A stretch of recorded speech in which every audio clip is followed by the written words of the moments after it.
Yeah. Just toast. I'm gonna think about it some. FOTMs, do you know what time it is? It's toast time. Toast, featuring Steve Stone, Cam Gordon, and Toronto Mike. You went over Toronto Mike. Yeah, I didn't need to do that. Sorry. Could you turn my headphones up a little bit? Actually, I could probably hear. There we go. No, that's not me. That's the wrong way. That's me. That's good. Thank you. Yo. There we go. Oh, yeah. That's good. I need to take a note. Turn up Bob's headphones every fucking time. There we go.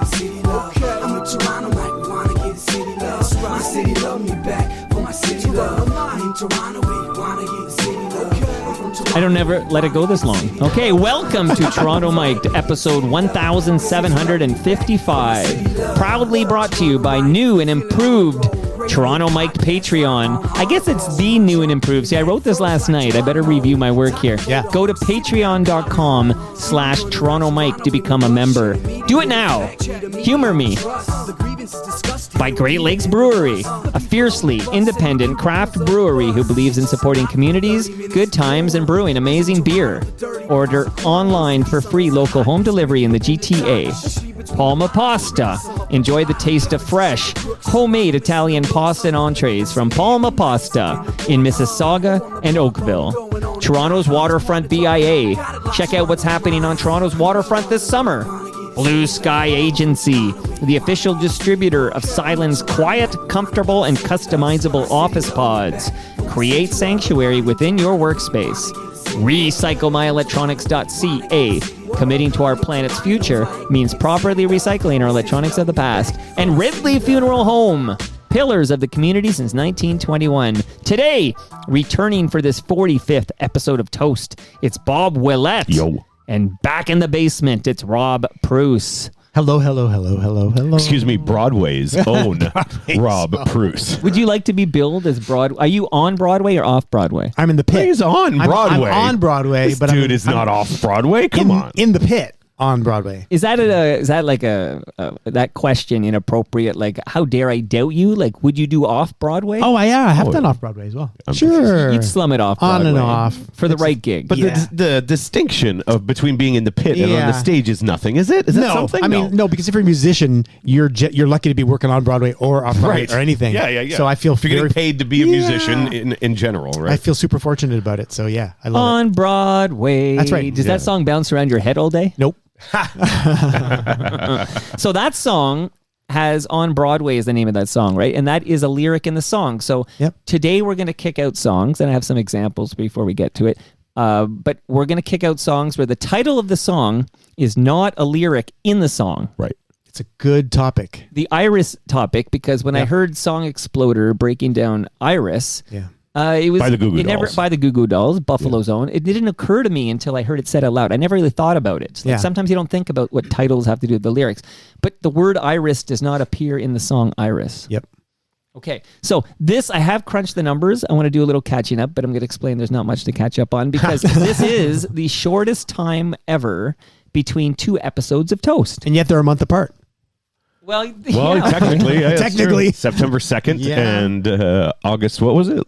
It was 1 week ago today. 26th. It was Tuesday. So is this also have you had the same guests on within a week? Ooh. Yeah, I had back-to-back with Rod Black, and I think I had within the same week Kevin Hearn. Like 2 days in a row? Yeah. Like not just one episode or one episode recorded? I just talked to Rob about this. So if I had one episode, even if it was a mini, like Brian Trottier was three times we connected throughout the day. Yeah. And that was one episode. If I record multiple times in a day, I make that one episode.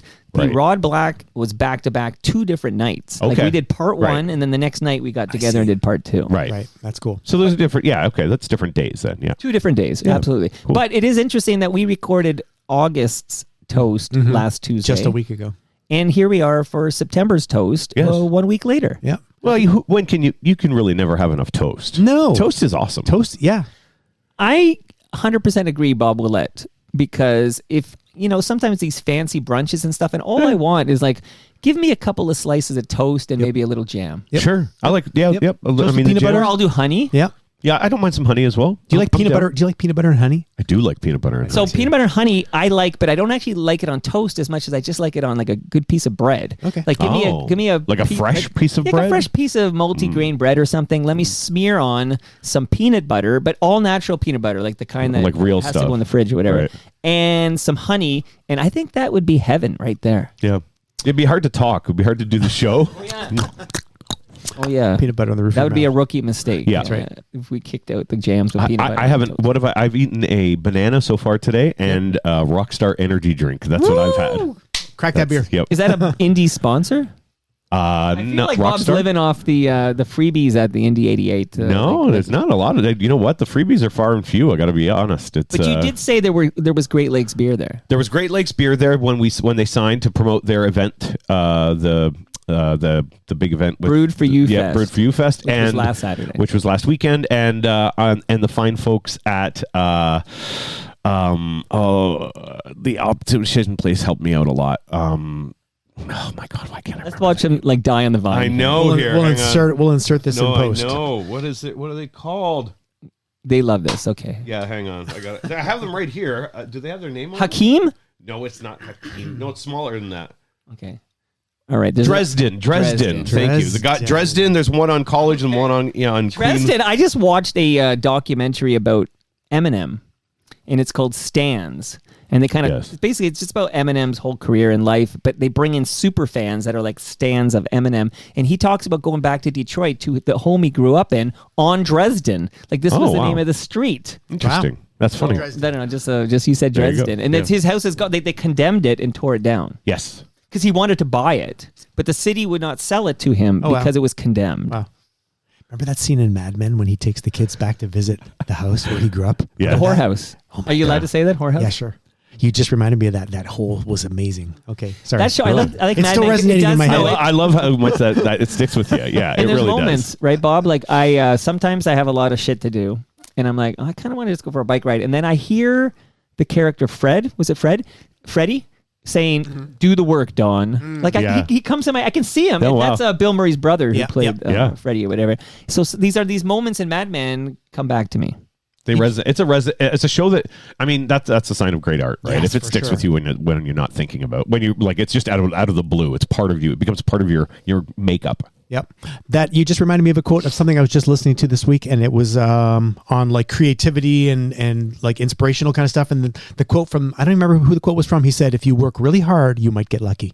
There you go. Yeah. Got to be Can't get prepared. one of the- Wonderful quote. Let me write that down and attribute it to Rob Preuss. No, No, it's not. spoons here. Yeah. So everything is fucked. Oh, this was 10 minutes ago. Mike wrote that. Was that something we were talking about? We were talking about this author, Mark Manson. Oh, Mark yeah. Manson. His book Okay. is the book is called The Subtle Art of Not Giving a Fuck. Oh yeah, I know him. Okay. Yeah. Yeah. We were talking about long form podcasts. He's got a new podcast Oh, series. yeah, so let's ask a podcaster, Yeah. Bob's Basement. Yeah. You can subscribe today. Loretta Swit was a previous guest, and then she died. Shout out Yeah. Ridley Funeral Home. Yeah. But Bob, if you recorded, let's go back. You recorded 2.5 hours of compelling, interesting content with somebody. Okay. Yeah. Would you drop it as one episode? No, I'd break it up See, can you explain why? because I just maybe it's my years and years in broadcast in mainstream broadcast, but I just don't think people have that kind of time.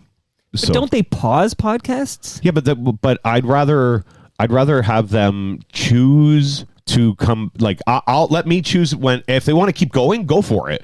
But here's a great opportunity to take a breath. Is just that's all. See, I feel like that's their choice to take the fucking breath. Like, who are you to tell your listener to take a breath? I directed the show. I produced the show. did It's like produce it. that's like saying George Lucas. Who are you to end this? But would you story? drop them at the same time, or would it be like a week apart or something? It depends on what the situation is. I may be giving a more attention coming up to the podcast the next little bit. So I'd have to think about it. I'd spread it out probably. It's sort of like chapters in a book. Yeah. Yeah, but then it's like, oh, here's an hour Bob's giving you of this guest. Yeah. You want another hour? Come back in a week and I'll give you the other hour. Yeah, but we don't I all think have. that But we sucks. all don't have the base of huge numbers that you have here at the Toronto Mike Empire. But wouldn't you that, know? okay, I'm only asking because our chat Rob and I had when we were waiting for you, Mr. Willette, is that I can't remember how it came up, but somebody was doing multi-part episodes. Maybe how did it come up? Oh, Was it the guy? Oh who no, wrote it the was History of Rock Music in 500 Oh, songs. yeah. this. Yeah. He's this breaking down guy- some of those episodes. Yeah. and he's been breaking Oh, them down. like but one I think song? it's taken Yeah. him so much Multiple? time to finish them because he does a lot of editing, as you know. Yeah. It's not like us where he just, You just throw it up. So yeah. I feel like he can only finish an hour, so he'll give you the hour while he works on the next hour, which is a different animal to me. Right. Okay, well, just an interesting discussion as podcasters. Would you, if I had a 5-hour episode of a compelling guest, that's one episode. Man, and it's going to be 5 that hours. guest better be amazing for 5 hours. Honestly, man, like 5 hours. That was episode 1000. with Yeah. multiple guests. So. No, that's multiple guests. 100 Yeah, guests, and also actually. I don't know anybody who sat and like I don't know. Find me somebody if they sat on their own and listened to that for 5 hours straight. Yeah. But They- I don't have that expectation. Like, so No. my point is, if you had, let's say 3 hours. Yeah. Okay. Weisblot. Mark Weisblot would come over once a month. Oh, and he would do 3 hours. Yeah. Okay. It was going to be 3 hours. Yeah. Never did I have a moment of like, oh, this is a That was compelling two-parter. listening. Yeah. And if you know, you're right, it's not for everybody, but if you're a Rob Preuss who enjoys the content or whatever, you will decide when, like, what speed to listen to it Yeah. at, when you're going to pause, when you want to break from it for a different show, and you'll come Right. back to it because you control your own destiny with the world of podcasting. It's interesting to say that when you have 1,700 plus episodes, but when you have 80 something like me or 90 something, it almost it feels better to be able to put that into 2 episodes. so you're padding the stats. It's not padding the stats. It's still the equivalent. All of my episodes are around an hour. If somebody goes 2 hours, I'm going to split it into 2. Okay, interesting food for thought. Okay, That's all. Hey Ref yeah. likes our video setup, and just to tell the people They listening, hate or like? no likes. Oh, okay. Because Thanks, Hey Ref. we have one camera on you two, and you two fit in one frame right now, Yep. so don't move. You kept trying so hard to get us into one camera. Because you distance yourself from Bob. I do. Does he smell? No, he smells great, actually. Don't know if I Well, then smell get great, closer but- to the guy. No, Come on. this, Get a actually, this little- looks okay. Actually, no. I'm looking I'm at now, and again, I don't know why I have black bars on the side of my camera. Like, what are those? What aspect ratio are you looking know. for I in don't this know. camera? But I'm in like the middle center, and I think I will put this on YouTube. And I have you toast guys over can my check head. it out. And okay, so I want to just say hello to people on the live stream. So that's Mike. That's VP of Sales. Although he calls himself VP of No Sales. Yeah, do the work, Don. He thinks about that all the time, too. And I do, like, I like to be a man of action, like Hamlet or whatever. So if I have a thought in my head about procrastinating on some crappy work I got to do, because there's fun work and then there's like the media work or whatever, I will hear that Freddie say, do the work, Don, and then I'll do the work. Yeah. It's like I listen to the guy. Okay, and I know it's a voice in my head, and maybe I should be concerned about that because I am drain damaged. But Canada Kev is here. Hey, Kev. also in the live stream, let me know if you're going to be at the Who tonight, okay? Let me know. Moose Grumpy says hello. I saw Moose that Grumpy. Leslie was there. Wardo44 says, I used to miss all these live streams, but I got a tap on the shoulder from one of the banks in July and have been walking daily since then, and I've been catching up on many Toronto Mic'd pods. Always love the Toast episodes the most. Nice. That's quite a thing. Rob Del Mundo was chiming in with some of his favorite songs where the title is not repeated in the lyrics. So a lot of good people on the live stream.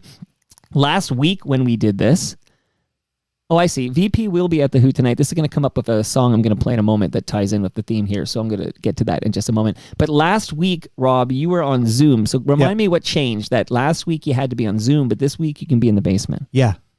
That's your turn now to tell me what changed in that one Should I week. talk Like, about why couldn't you be in the basement Well, last week? I alluded to it last week because we were getting settled into the run, the Broadway Mamma Mia, and I had a substitute musician who was learning the show for me to cover me when I want to go take a couple days off. And she did a performance on the weekend, and then I was able to book her for this week, and which is why I was like, peace out. So she's fantastic. A friend of mine, Gillian Berkowitz is her name. She's a great musician. Berkowitz? Any relation to Berkowitz? Jack Berkowitz from Omni Jewel No, Crafters? it's different spelling. that's quite the I episode, booked her by the right way. away. Yeah, I listened to that while I was driving yesterday. Any But anyway, thoughts? so I'm able to take the time off and now be here. And so my plan now is for the run of the show, which is about 6 months, I'm going to Be here once a month. Yes, for sure. And So you also tie that in with a visit to Mother. see my mom and my sisters. Yeah, it's great. You're not So- just here to see Bob and I. No, but I'm so glad it all works out this way. For So all are of us. we. Yeah. Did you know there's a Burlington in a street called Burlington in Mimico? Nope. I bike it all the time. I was on it today. Burlington's in Mimico, and I think that would be near where VP lives here. Cool. So you listen to Jack Berkowitz? I listened to some of it. I didn't make my way all the way through it. I sort of pieced out after a certain point. I listened to this all Did the way you through. listen to the next episode? Yeah, I listened to this all the way through. Now, I know Bob's busy. He's on the air like 8 days a week. He doesn't have time, but Sophie B. Hawkins Damn. was on Toronto Mike on Friday. Oh, I'll have That to was the listen most to that. recent episode. And I thought she was great. What did you think, Rob? I thought she was really charming. My favorite point was where she was yelling out to her neighbors, "I've got the wine!" Like her South African neighbor. Yeah, that all of a sudden in the middle of your conversation. I'll play a little clip of my favorite part in a moment. She was Humble nice, Howard though. Glassman is calling me. Uh-oh. Oh, wow. Do you want to answer it? Why is he calling you? He's calling you, not me. You answer Would it be it. funny if you answered it? That'd be funny. You want to do it? No, yeah, if you want, sure. It doesn't matter. Pause the recording. Pause the recording. Good afternoon, or good morning, Humble Howard. This is Toronto Mike's answering service, Bingo Bob Willette. Oh my God! Hello there, my friend. We're just currently recording an episode here with Canadian superstar, Broadway's own Rob Preuss, and sitting here, his phone rang, and I thought I'd answer it. Well, this is it's a lot to take in for an old man on a Tuesday morning. It's time to get serious. I think about you every day. Every day after Labor Day, I think about time to get serious. Well, it is time to get serious. That's right. Okay. Well, does he have 30 seconds, or should I call him back later? No, I can do it. No, you can do it right now. Here. Oh, here. Let's pass him over there. There you go. He's right there. Bobby, my sweet love. Yes. Mom. Yes, I love you. Hey, Mike, what do you mean I didn't understand your note about the encoding on my MP3s all of a sudden. Yeah, I know. It started a few weeks Here ago. we go. Real talk. And This is real now talk. When I import the MP3, We're currently listening to ACAST, Toronto Mike having a failed. conversation But- with so I Howard chatted with Mike- Glassman, I was also at this known as event with Humble Mike Howard. Mongiardi, on the They're weekend, and I was speaking on chatting some with business him, matters, and and we he will says rejoin it might be your, the show the way you generate shortly. your MP3. Like Please maybe there's a setting somewhere with stand how by. you encode your MP3 where we Thank have you. to change that or something. He doesn't know how to do that. Like I can. It's You've been technical doing it discussion. The same way, using a wave pad. I've been doing the exact Howard is same still way asking since a we question. started. It's a I mean, technical like, question. Currently, like I literally just. Oh, we look because fantastic I on the let it- live stream. I try and then it fails. And then Mike I has import it technical into, knowledge like, that Audacity, older and I Howard does spit not it out have with currently. my settings, and then it works. So I asked when they're Michael, like, done, what's going on, and he talked to ACAST, we'll get back and they said to it's our you. topic So at hand. this is not a big deal because I have a workaround, but like I just wondered if there's Again, another, we apologize like, for way the delay that WavePad had settings for in MP3 the or something. performance. We will resume shortly. I mean, I can call you later. Please This is stand by. riveting. As you know, Toronto Mike doesn't do any editing of his episodes, I can't even. and yeah, I do that. he prefers to Oh, there have we go. no cuts in. Oh, his that's true. I shows. wonder if he'll edit this We'll out see for if the there's actual another, like, episode. Mike will keep this in. How is? Did Sophie B. Hawkins come into the basement? That was live stream. Oh, I'm surprised. Yeah, he allowed. Bye. Love you. Bye. Bye. Nice to meet you. Bye. Bye. I'm surprised he allowed Sophie B. Hawkins to be streamed. We now resume our regularly You know, that's a scheduled good live question. stream. So, Sophie came. Is that still there? Okay. It's still going. Sophie came via a very famous.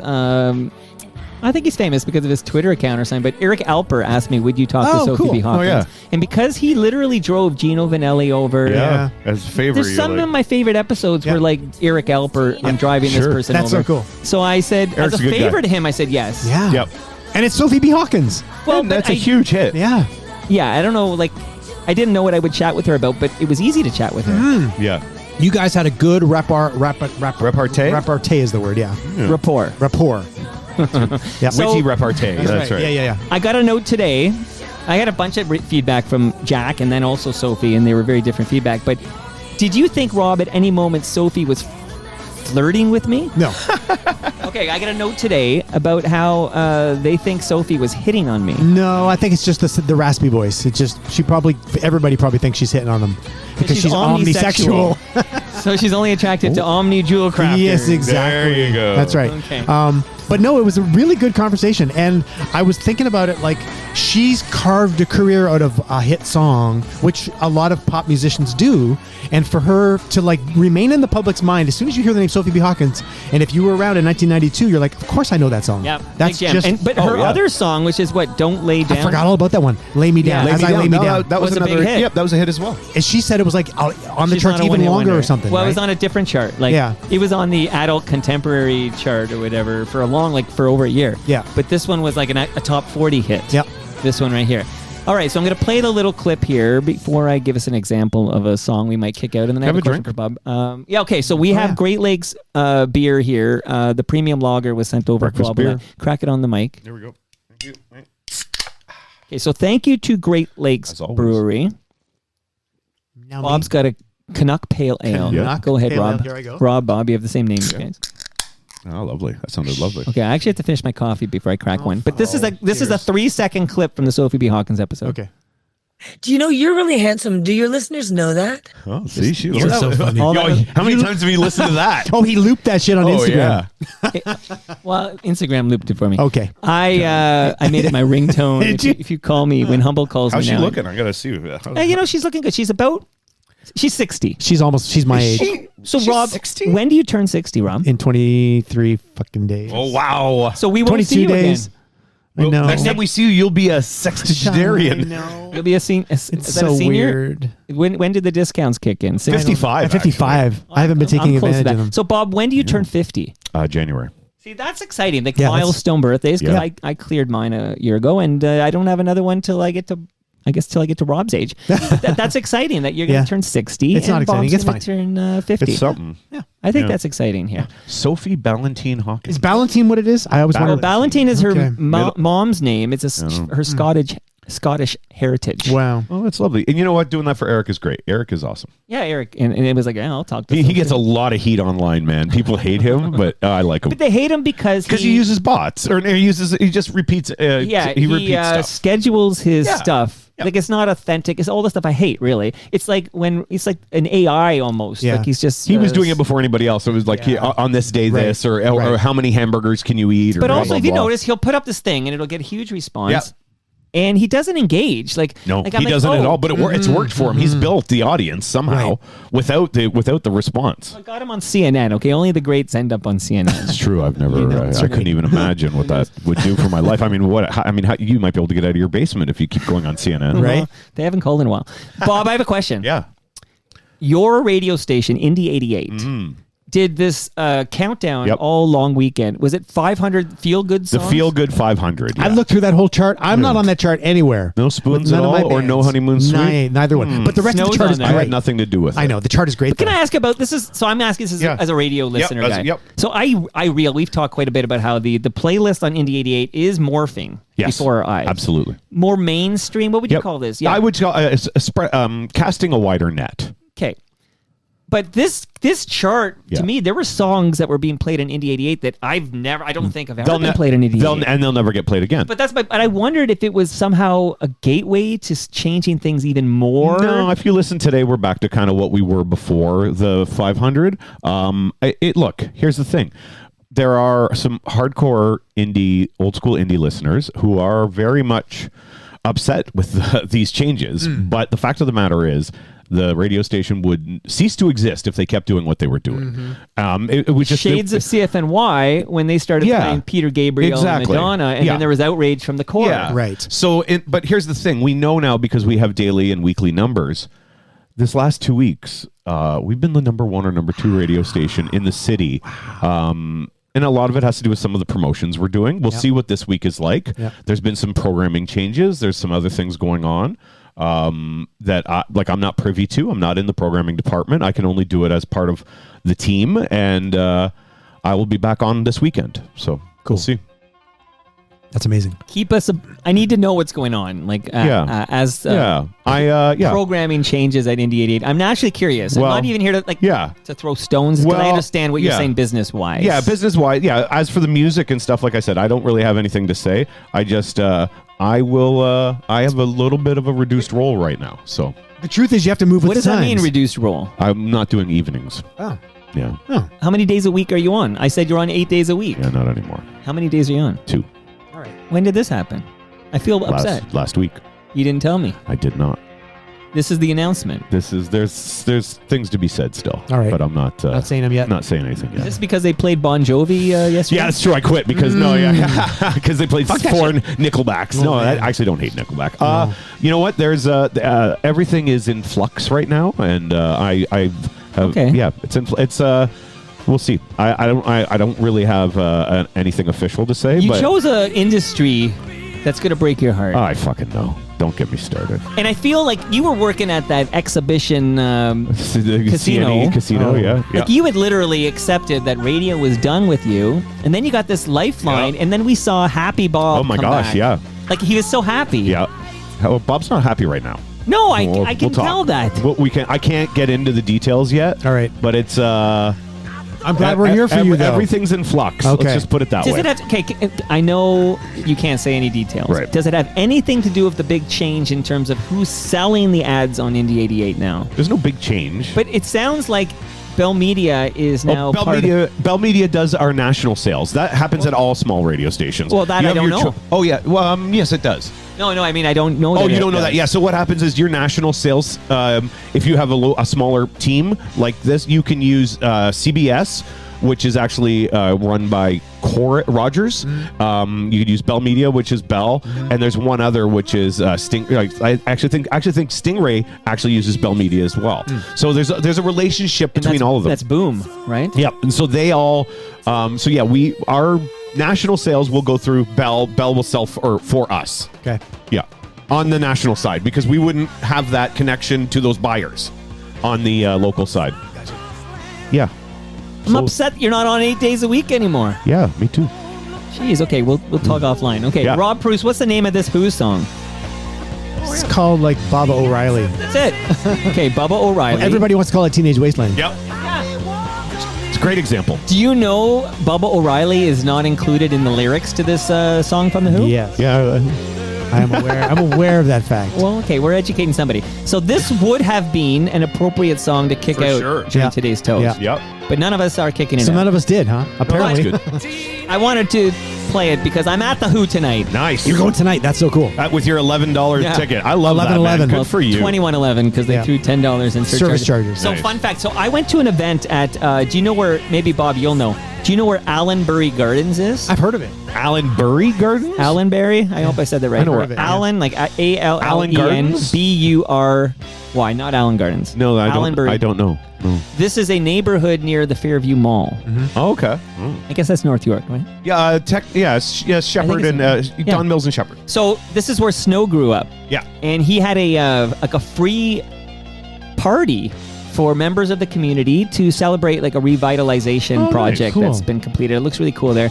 And it's like bouncy castles and music and free barbecue and free drinks and free ice cream. He had an ice cream truck there. It's just, so this happened already. I went on Saturday. I was going to say, I'm be not- careful. Don't drink in Bouncy Castle. I love You that. can hurt I yourself. don't think they let guys like me into those bouncy castles. Okay. But okay, so all this, I bumped into Paul Farberman. Paul Farberman's sister passed away. My sincere condolences to Paul. And he Sorry, sat dude. Shiva for 7 days. Wow. Do you know about this, Bob, sitting Shiva? I know about sitting Shiva, yes. I've never done it. Have you visited anybody sitting Shiva? I have not. Me neither. I have. But he told me, so Rob, he told me, because he's sitting Shiva for 7 days. Yeah. He says he gets 1 hour a day to leave. Wow. Like And it's he like, chose to go to that yeah, event? well, because Wow. he's close with Snow. Wow. So he Right. was supporting Snow. And I bump into him, and we were just chatting. I said, I'm at the Who on Tuesday. And he goes, I'm at the Who Tuesday. And then he said, I can get you into the Lake House. Do you guys know what the Lake House is? Yeah. Nope. It's Okay, I right. didn't know about it. Yeah. So if you're looking at the stage, it's a to the left special- hand, over near where the American Express lounges. Above it is the Lake House. Oh, you're going to be there for the Who? Well, he said, meet me at 6, and there's like a little You take a ferry. little There's boat ferry. over. Like Yep. a 30-second ferry ride Yep. or something. Wow. Yep.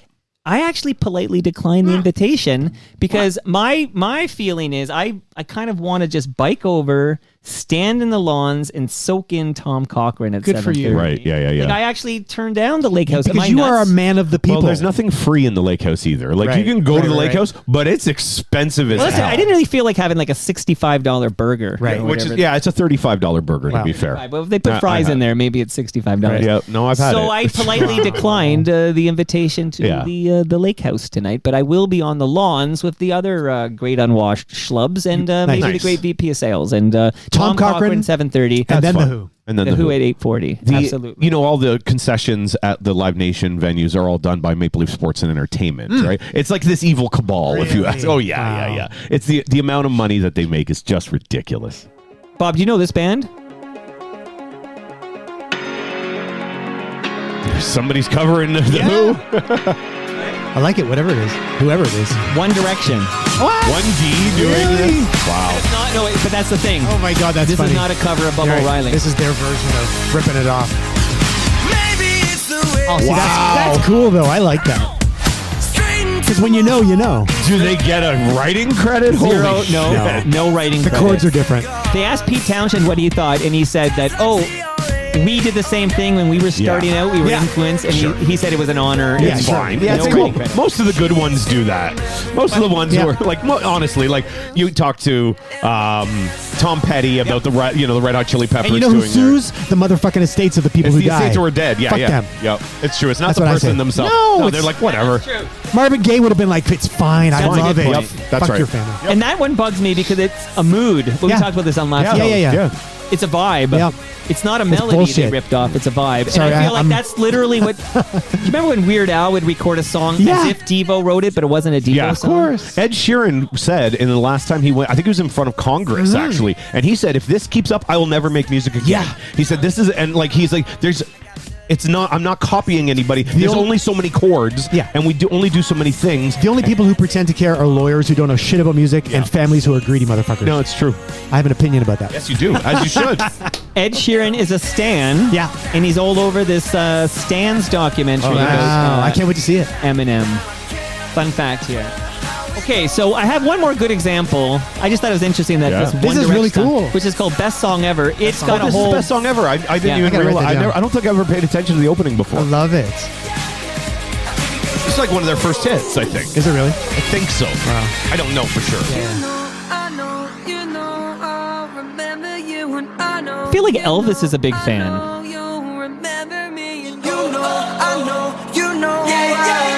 What year is this from? Early 2000s? Oh yeah, not even early. Those OOOs that everybody's like Mumford and Sons and everybody's.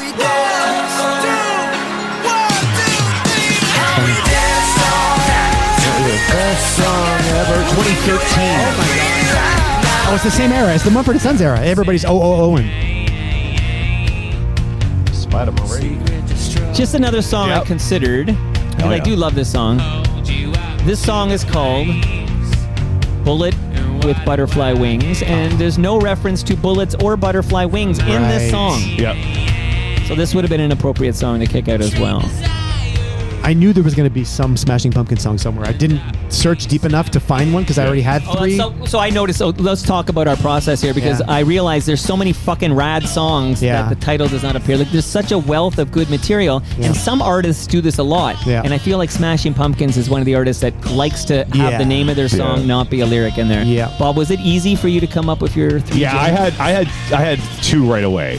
Like immediately. Like as soon as you said it, I'm like, okay, I know my first one, and that's the one. The first one that I'll do that I thought for sure you'd copy. Well, here, you let's just share this. So the first song that, after this Iris-inspired topic, Bob and I both thought of the same song Did you? first. Oh, yeah. That's In cool. fact, last week when Bob said on the recording, he said something like, I already thought of one.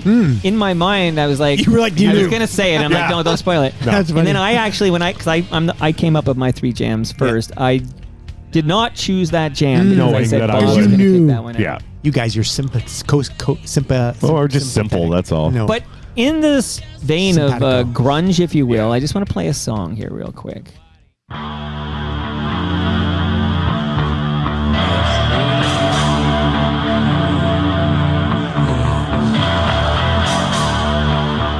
And while this brews, I want to say thank you to Palma Pasta. Palma Pasta, been a great partner of Toronto Mike for years. Yes. Can't wait to return to Palma's Kitchen for TMLX 21. I'll give you the date and time soon. We're at Great Lakes Brew Pub for TMLX 20 later this month. Rob, are you going to be there? I don't think so, unfortunately. Yeah, I can't make that one either. My wife's out of town. Bob, who's singing? It's Chris Cornell. Sure is. Yeah. Okay, so a couple of things of this song. This is early Soundgarden. It's called Nothing to Say. This is very early. Yeah, This is very Bad early. Motorfinger? No, pre-Bad Pre-Bad Motorfinger. Motorfinger, yeah. I love those detuned guitars. So I fucking love this song, but I love Chris Cornell's voice. I don't think there's a finer voice in the alt-rock grunge space than Chris Cornell.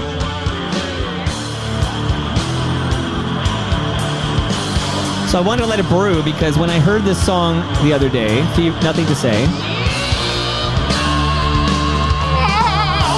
Amazing. So I heard this song, and I thought of Bob, because I think about Bob all the time. Rob, don't be jealous, okay? I'm not jealous. I can bike I and did see too. Bob. That's right. You're a long way away, okay? I was thinking of But Bob. you don't. But I was I did once. Yeah, you did. Shout out to Chris Cooksey in the East York. Oh, yeah, he's East York, you're not. I'm south of the Danforth, so I am not. Close enough. Troy Birch and the True, very GLB. true. Rob Johnston's near there. right? yeah. He's south as well.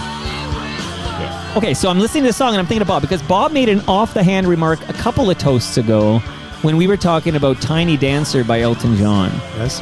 And I was talking about Almost Famous. And Bob said, I hate that movie. Am I misquoting you? There's one particular scene that I hate in that movie, and it's That it's one? with Tiny Dancer. Oh, in the bus. Yeah, and that yeah. knowing look at each Yeah. other, that Cameron Crowe bullshit Yeah. like smile. Right. I hate that scene, and it taints the rest of the movie for me. That's what I said. It's like a watered down version of Wayne's just World. Not Bohemian. I don't know. It's fine. It was a little too earnest for me. Yeah. Especially given, the cred that Cameron Crowe gets, I found it just a little over the top. Right. It's a little Hallmark cardy. Yes, totally. Which is fair. Your opinion is your opinion. So Yeah. you don't like I have that the right to scene. be wrong. You can't be wrong with an opinion. Right, Rob? You are totally correct. Thank you. That's my opinion. So I'm correct about that. Okay. So I was listening to this Yeah. song, and it reminded me of a song, and I'm just going to play the song it reminded me of, okay? This sounds like Led Zeppelin, this part. Yeah. That was a slow down My Hero by the Foo Fighters for a second.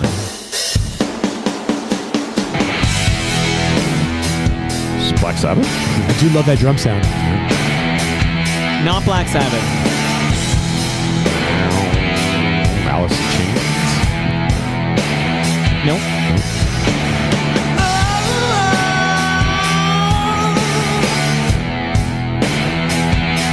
I'm going to the live stream to see if anybody can pick this up.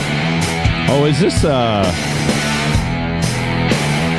not River of Deceit. That's not Mad Caesar. No. Oh, no, this is Andy Wood, right? Nope. That's not Andy Wood? Is it that new shitty band out of Detroit that sounds like Led Zeppelin? Nope. Right? You know who I'm talking about. Yeah, I can't remember their name.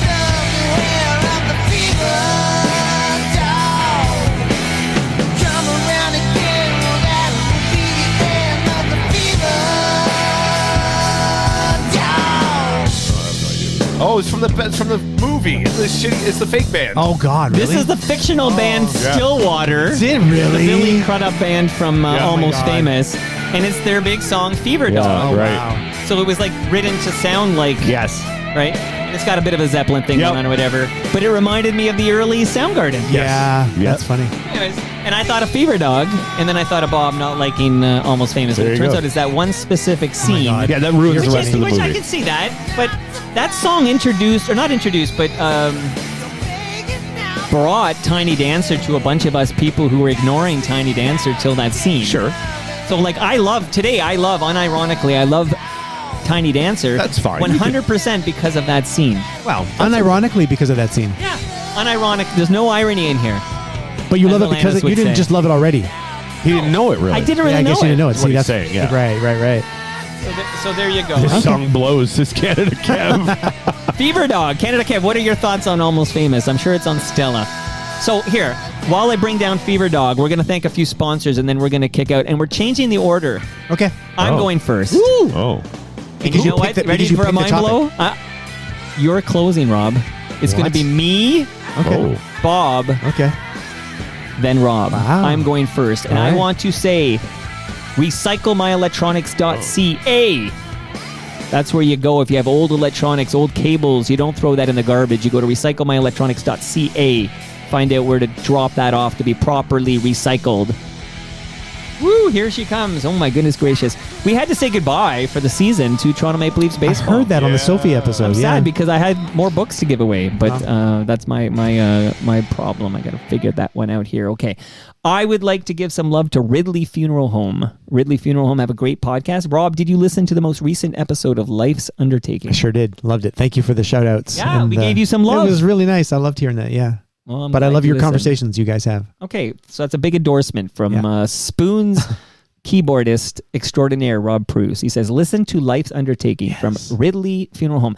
Much love to Doug Mills from Blue Sky Agency. If you are looking for dynamic and creative work environments, Doug's your man at Blue Sky. Write him, doug@blueskyagency.ca. Let him know you're FOTM and chat him up about what's going on. I don't know. I can take both sides of the air show argument. So like I can actually argue passionately that we should end this now. And I can argue passionately that this is kind of a fun thing going on in our big city. Where do you fall on the Toronto International Air Show debate, Bob Willette? I love it. I love it. I love don't it too. care. I love it. Yeah, I don't care what I've always everybody loved says. It's loud.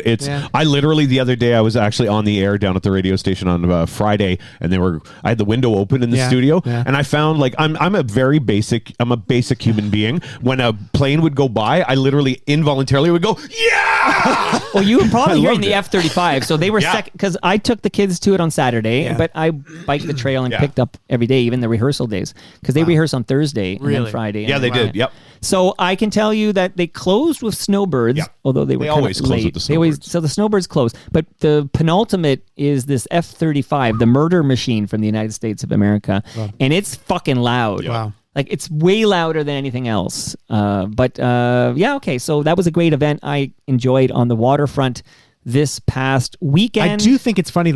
Every time they talk about the Snowbirds, though, in my head, I hear Anne Murray.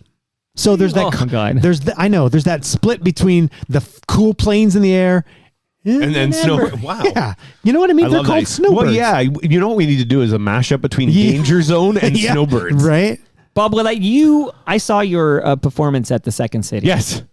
Okay, because Dual Citizens is a fast-paced comedy spectacle stacked with razor-sharp satire, hilarious songs, and ridiculous characters, and their signature improv comedy. It was written and performed by a completely Canadian cast and crew, and this show joyfully skewers politics, pop culture, and everything in between. So I urge the listeners of Toronto Mike to come laugh with the Second City as they turn chaos into comedy. Are they coming on board as a sponsor? No, this is actually part of the Waterfront BIA. Oh, nice. Cool. Because they're at One York. They are at One as York. you It's know. a beautiful facility.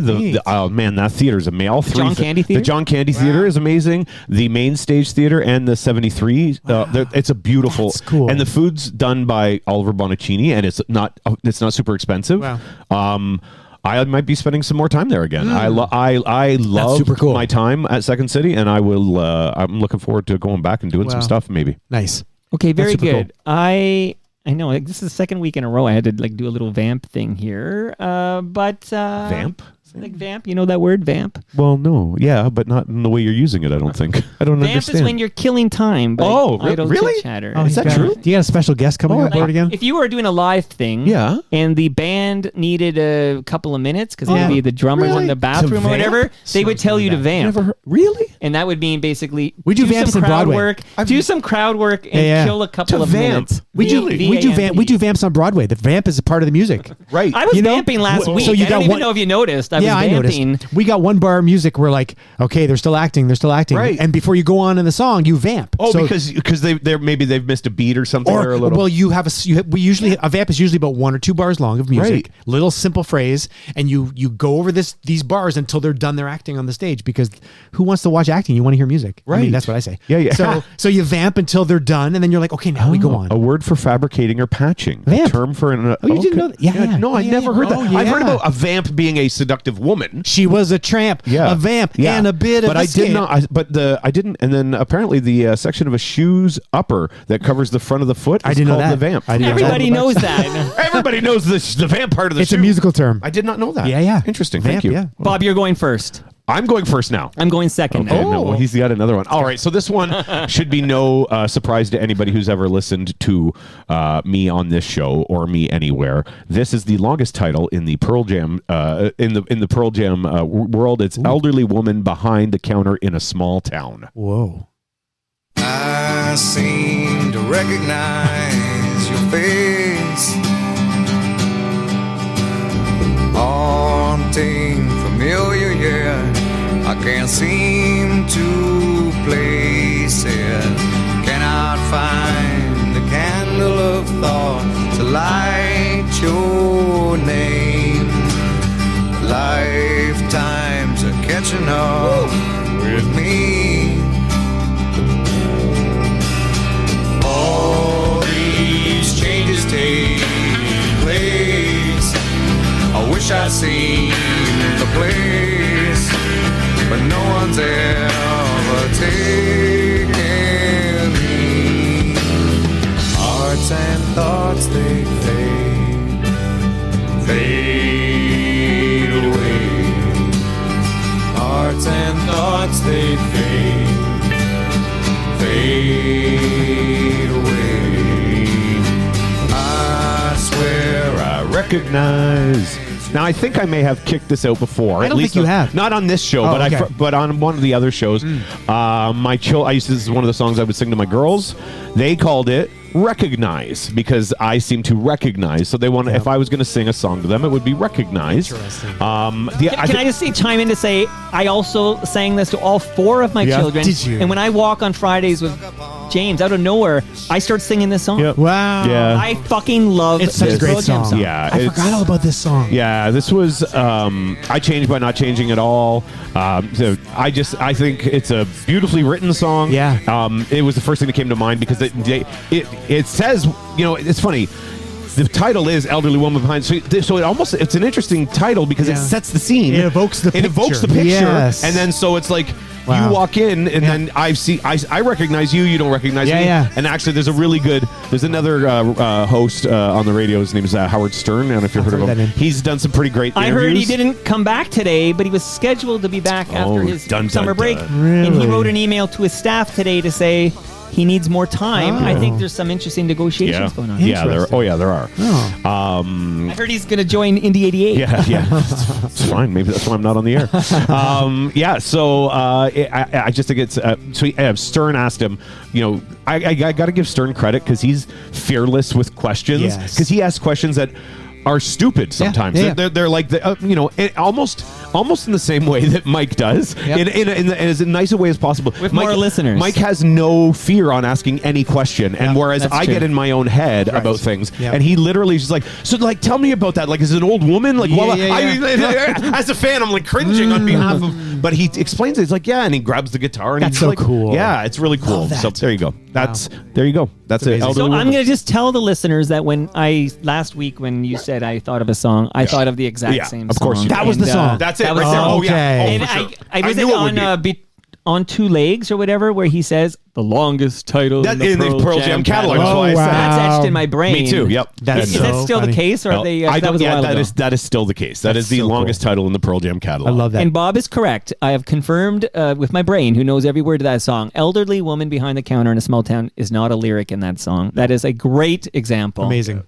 You guys ready for my first jam? Yeah, I think we Yes. are. What's Okay. going on? Whew, finally, the second week in a row, I didn't What get to is close. happening? I feel What like is I'm he a closer. doing? He What is lost he his doing? closing job. You're Dwayne Ward for Tom Henke. Oh, I'll take that. There you Dwayne go. is fucking rad.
Finally, I get to kick out a song from Fluke. Rob Preuss, I'll give you $100 right now if you can tell me the artist. Rusty. Hold on. Because Venmo's okay? What? No. You love the Rusty. And I know how much you love the Rusty. So, and I know the name. I'm too easy to predict because you heard too many hours of me talking. Fluke and Rusty are two words that just go together. Right? That's the best But part. is it fair to say in the 90s you missed? Oh, he missed so much music in the 90s. I didn't necessarily miss it. It was just outside of my main sphere of observation. Yeah. You know what I mean? Like you weren't seeking it out, and it didn't find you. I was absorbed in the world of musical theater because it was a new world for me. So But when you're hearing now in the headphones, what do you think of Misogyny? I love it. Okay, Bob, what did you think of? Love this. Rusty. I mean, Rusty was huge. I mean, I started working at Edge 102 in like '98. Wow! And so I was a huge listener before that, and that would have been and again, I was there for the Edge 102 era. It wasn't 102.1 the Edge. I was there for that very specific era, and so I would have seen these guys several times. Did you see them? Oh, many times. I mean, Rusty was at so many. They would have been they would have toured with all the guys that the Our Lady Pieces and the I Mother Earths and Moist and Watchmen, all the people who have I've graced the airwaves here with Mike. Yeah, so I'm very familiar with Rusty. So a couple of quick fun facts before I introduce a very special guest for the second week in a row. A very special guest is joining us. I heard a laughter. It's not there. Bob's AI bot, although did try to enter. Yeah, I saw that. I don't even know. I'm not even. It's try it again. Yeah, try it again. Obviously, the reason we haven't noticed is because I never opened the Zoom. Oh, because nobody's on the Zoom. It's in the Gmail. It's attached to my Gmail, my Google Calendar. Okay, that's what. So Fluke was the debut full-length studio album by Rusty. Yes, came out in 1995. This was one of the big singles off it, like "Wake Me," "Groovy Dead," "Misogyny," "California." I fucking love Fluke, as all listeners know. An FOTM named Chris Wardman produced this. Chris produced this. That's I know. Cool. Chris is an old friend of mine from the 80s with Blue Peter. We were on the same record label, And he produced that April Fool by Chalk Circle and so many great things, actually. But enough of me. Who do we have? Who could it be? You don't know who it is, actually, because this person's never been on Toronto Mic before. What? Who can it be? I know who you're thinking. Who do we have on the line? Mr. Jim Moore. Hey, Jim Moore. What do you know about Rusty and Fluke? Well, I do know this might be of interest to Rob. Yes. And I went trying to find this. That song, Misogyny, which was originally on the demo called Massage Me on it. Oh, cool. Nice. Well, before we got properly signed, we had a demo that ended up getting released. Yeah. Miller Genuine Draft approached us to do a beer ad, which I cannot find anywhere for love or money, which was shot at the Boom Boom Room in Toronto, where I used to always go hang out. Oh, wow. Shot there. Guess who one of the extras was in that beer ad? Give me a hint. Can I guess? Take a guess. Yes. Sandy Horn. Very close. Really? Gord Depp. Yes. What? Gord was in the video. Gord was an And ex. he's stage diving on it, and he came up to us. I said, I'm in the band myself, No way. Wait. That's But really. I can't find that video. I've been looking. Occasionally you go down the rabbit hole. Yeah. On, internets. I cannot find it. I'm pretty sure it was a Miller Genuine Draft. That is amazing. They paid us a lot of money, and that's what bought all the gear. Wow. That's so that's cool. what like Thrifties did for Oh spoons. my God, yeah. We sold our souls in 1984. But before it was cool. That's right. Jim, I'm confused. Okay, I had the band Rusty in the basement, but you've never been on Toronto Mic before. I don't understand. No. Yeah, I know. It's because the band Rusty actually started. It's the ashes of One Free Fall. I don't know if you remember. That's a long story. But it was me, Ken, and our drummer. And we wrote pretty much that first album as a trio. Wow. Before we got Scotty from the Doughboys on. So, yeah. Oh. So you were playing on that song we just heard. That is correct. That's so cool. Congratulations. It's amazing. Thank you. Love it. Job well done. And Jim, I'm going to let the listenership know you're actually going to come on Toronto Mic because you're so connected to so many great FOTM bands, and we're going to have a longer chat. But you play bass. among other things. Yeah. Yeah. Exactly, so tell us. Exactly, yeah. Tell us what else you would play for Rusty. Like, give us a little Jim Moore info. Well, no, I was the bassist, and I wrote. We split it 3 ways. We wrote all the songs. I was the bassist, but prior to that, I was a drummer, and that's what I'm doing now. Again, I play in bands in England. I play drums. I was never a good bassist. I mean, 4 strings. You use 2 of them. You can't go wrong. Right? Oh, that's funny. But Chris Wardman always loved my bass playing for some reason. That's amazing. Yeah. Jim, are you in England now? I am. I've been here for about 20 years. Wow. I can get just a little bit. I can hear it too. Just a little bit there. Yeah, I'm just looking at I'm on your Discogs page right now, looking at your some of the stuff. So you're playing drums with people right now. Like I see a high span. Is that happening still, or is that we've done 2 albums, 3 EPs. I do that. I'm in another band called the Dutch Embassy. Their album's coming out, and yeah, I play a lot of drums. It's a pretty active music scene here. That's super cool. So are you playing drums primarily? Are you playing bass or anything else then on like sessions and stuff as well? No, you know what? The last time I played bass, I was in Halifax, Nova Scotia last month with my friend Kevin, who's a big time actor now. He's got a series coming out in a week on Bell called Charles TM. He's the star of that. Cool. I went to Halifax last week for personal reason, and he got me to play a little bass for a song he's released. Oh, that's fun. So what can you share with us about the song I'm kicking out here? Misogyny, one of my favorite Rusty songs, but the word misogyny does not appear in the lyrics. No, that is correct. It's about, abuse, obviously. Yeah. Because me and Ken grew up in Nova Scotia, and that's pretty rife. That's pretty, a lot of communities. So. Wow. Pretty rough place.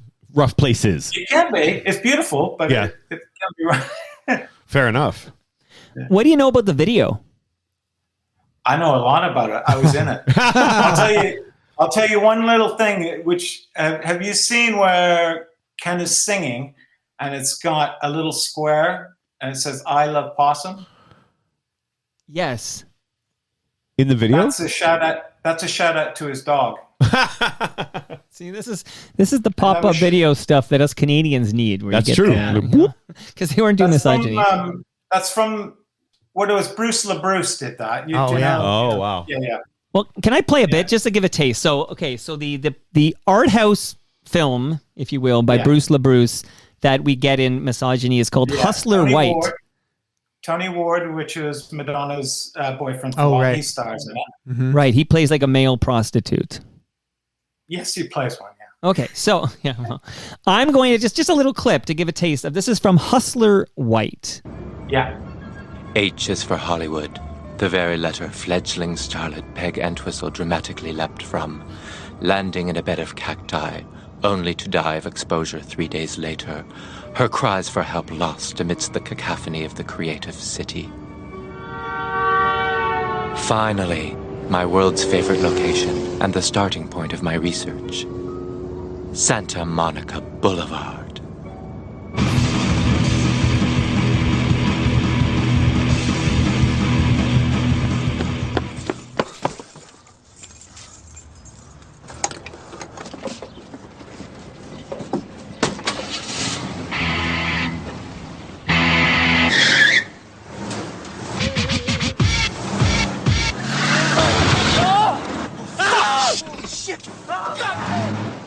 So this is, I was checking this out on YouTube about a week ago, but this is some of Hustler White. So how did that come to be, Jim, that, some Bruce LaBruce ended up?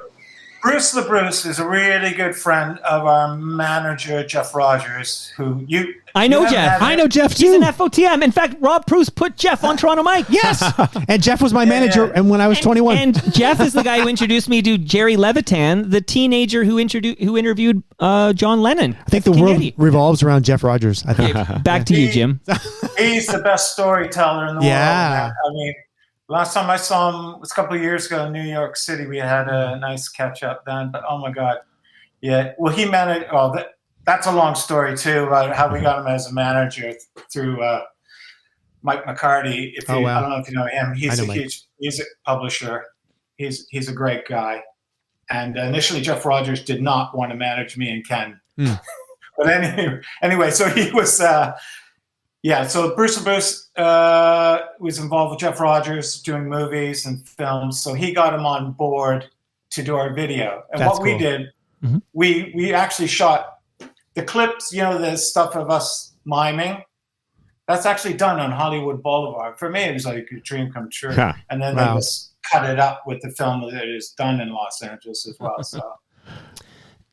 So I was reading an old blog post from a gay man who was talking about the video for Misogyny, and in his words, he said this was the gayest video Much Music ever played. Wow. Yes, definitely. Tony Ward. Yeah, I'll say. That's I was great. pretty shocked they actually played it. I guess they just wanted to. I mean, they were so supportive of us. I mean, we won some awards there, and they played our videos. They actually, off topic, the song "Empty Cell." Yeah. From the next album. They just love playing that. That did so well. They actually asked us to recut a different video so they could play it longer. Wow. That's cool. So we did another. Yeah, I mean, they were so supportive. And let's not bury the lead, Jim, but when I saw Rusty at Sneaky D's, last time I saw them at Sneaky D's, I got shouted out during Empty Cell, and Ken shouted me out in the crowd. So that was a dream come true. That's so cool. Jim, can I ask you just quickly before we would let you go there? I'm looking on your Instagram there, and I see you're hanging out with the Rival Sons, who I got to know at 94.9 The Rock a little bit when I was a music director out in Oshawa. Did you work with those guys, or are you just a fan? No, I didn't. I'm just such a massive fan of that band. I mean, they're great. Drummer Miley. Yeah.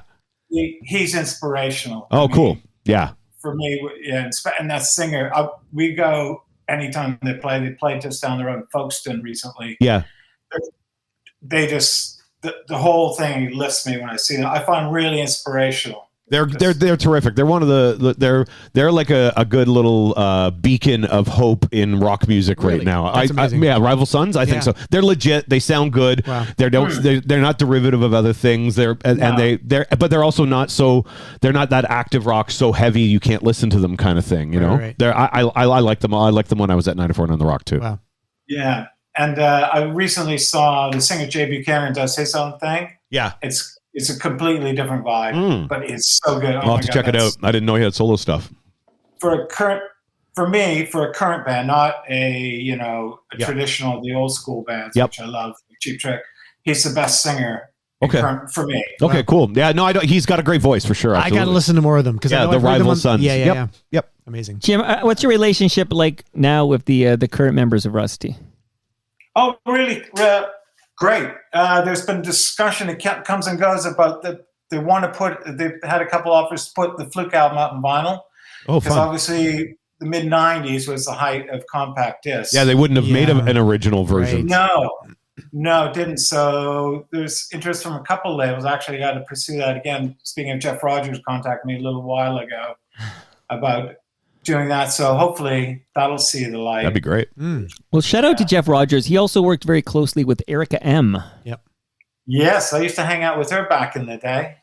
See, just all this Toronto stuff. Yeah, sorry. She used to do those road shows where she played videos and stuff. Yeah, Erica Maikoski from Montreal. I think she went on the road. In fact, I know this because I follow her on social. She went on the road with Glass Tiger.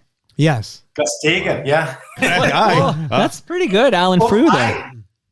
Alan Frew. Alan Frew. That's but what I never understood was she wasn't singing, right? Like, what was she opening with? Like a monologue or something? Like, yeah, people just to see someone. People fall in love with talking heads on TV. Sure. They can't believe they're actually seeing. Well, here's how we're gonna close. It's just funny, small world story. Because you mentioned Jeff Rogers. I thought of Erica M. I remember great controversy when they made a documentary about Much, but it never got released because of some song licensing issues called 99 Queen Street West. 299 Queen Street West. Yeah, pardon me. Got the old address there. But the controversy was that Catherine McClenahan flew from Los Angeles to see the doc at Roy Thompson Hall. I was there.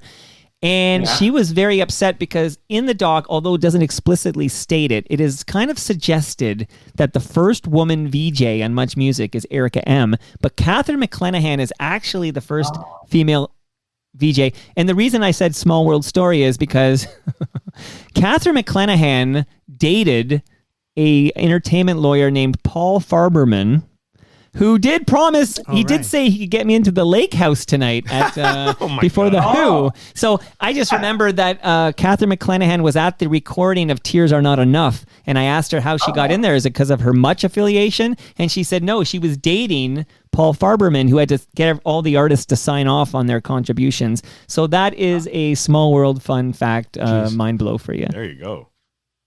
Sure wouldn't want to paint it. Hey, Rob, you said you had a quote that you didn't remember who it was from? Yes.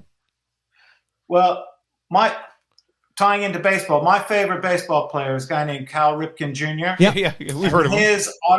His autobiography, he would always say, the harder I work, the luckier I get. There you go. It's true. It's the same, right? It's the same. Yeah. It's It just, is. yeah. I use Absolutely. it all the time. Wow. And shout out to Billy Ripken and his fuckface bat. I got that card. I do have that card still. I bet you do. Amazing. That was amazing. Okay, so Jim, we're going to do a proper episode. You and I are going to That's just chat. amazing. But I just want to say a couple things. One is, thanks for hanging in there because, I mentioned I had to vamp, as I use that word. Vamp, As I just found out what it meant. I was going to go first, but I went to see you on Zoom and it was a black screen. And I'm like, I'm blacker. I'm like, where did he go? So that's why I let Bob go first. And then I saw you showed up. Whatever. There we But go. so thank you for doing this. Yes, it worked out amazing. You're welcome. And thank you for listening. You and I have been like Instagram buddies, and I know you listen to Toronto Mike. Then can you tell us when you do those Spotify Wrapped, what did it tell you about your fandom for Toronto Mike? I am in the 0.00017 listen. Really? Holy crap. Wow. Are you That's My amazing. brain can't even do that math. Like, how many listeners do you have to get to 0.0017? So That's amazing. like that means that could be okay. So that's amazing. So we're gonna talk one-on-one. Thank you for listening. Thank you for doing this. And just maybe Thanks for having me. what's that? Thanks for having me. So on our way out, though, Yeah. looking back all these years later, because that's like an anniversary, right? 95, now we're in 25. My brain says 30, that. Yeah. I can't believe Fluke is 30 years old. Wow. Like, I still listen to it like it's fresh. Okay, I listen to it all the time, as you know. What do you think, listening back? What do you think of Fluke 30 years later? You know what I think? Are you familiar with Saint Anger? Yeah, well, yeah, from Metallica. Yes. Just look up Lars Ulrich, Saint Anger snare drum. At times, it's a little bit. I don't like bearing the drums, but at times it is a little bit too present. As I Well, oh yeah, I because want to be 1995. well, the though. sound of the drums at the beginning, it did make me think, oh, those are some good drum samples because that sounds it's not. it's not drum samples, but it's No, there's but nothing. And you know what? There's no click. seriously, that's amazing. But the sound of the drums is so good. It evokes a feeling that like just makes you feel like, oh, I'm gonna love this. Like just the sound of it, what it is. Oh, that's kind. That's nice. That's kind. That's nice. So, Jim, we'll talk again. You're now in FOTM, but we'll get you on a proper episode. And thanks for doing that. So you have two choices here. One is you could go about your day in jolly old England, or you can mute yourself and you can totally let us, like, you can just listen in because Rob Preuss is about to kick out a jam. My first jam. All right. I'll up to you. mute and listen, go about my way and just listen. But thanks, guys. Cheers. Thank you. Thanks, so Jim. much for Thanks. having me. Thanks for doing Yeah. this. Rob, any words before your first jam? No, this was the first one that came into my head. This is not the original version because Really? we all know it so well that I thought, well, let's lighten it up a little. Is this the real life? Is this just fantasy? It's so Rob, though, right? Just let it wash over you. At least he didn't just discover the song when he Googled it or something. Open your eyes, look up to the skies and see. Is that Gonzo? I'm just a poor boy, I need no sympathy, 'cause I'm easy come, easy go, little high, little low, anyway the wind. It's Gonzo with chickens. Of course it is. Really matter to me. It gets better. It gets better. That's Ralph on the piano. Of course it is. Of course. Mama. Animal. Yeah. Mama. Mama. Yeah. Mama. I love it. Mama.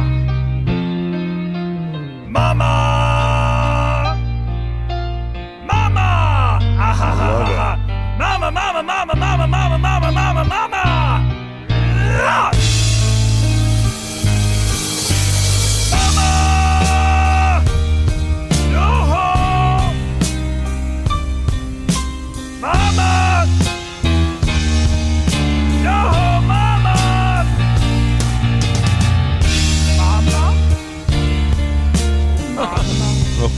All right. I love it. Dada? I love it. Dada!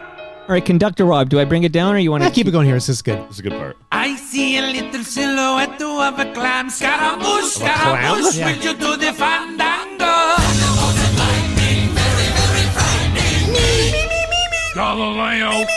Galileo. It's the bear and speaker.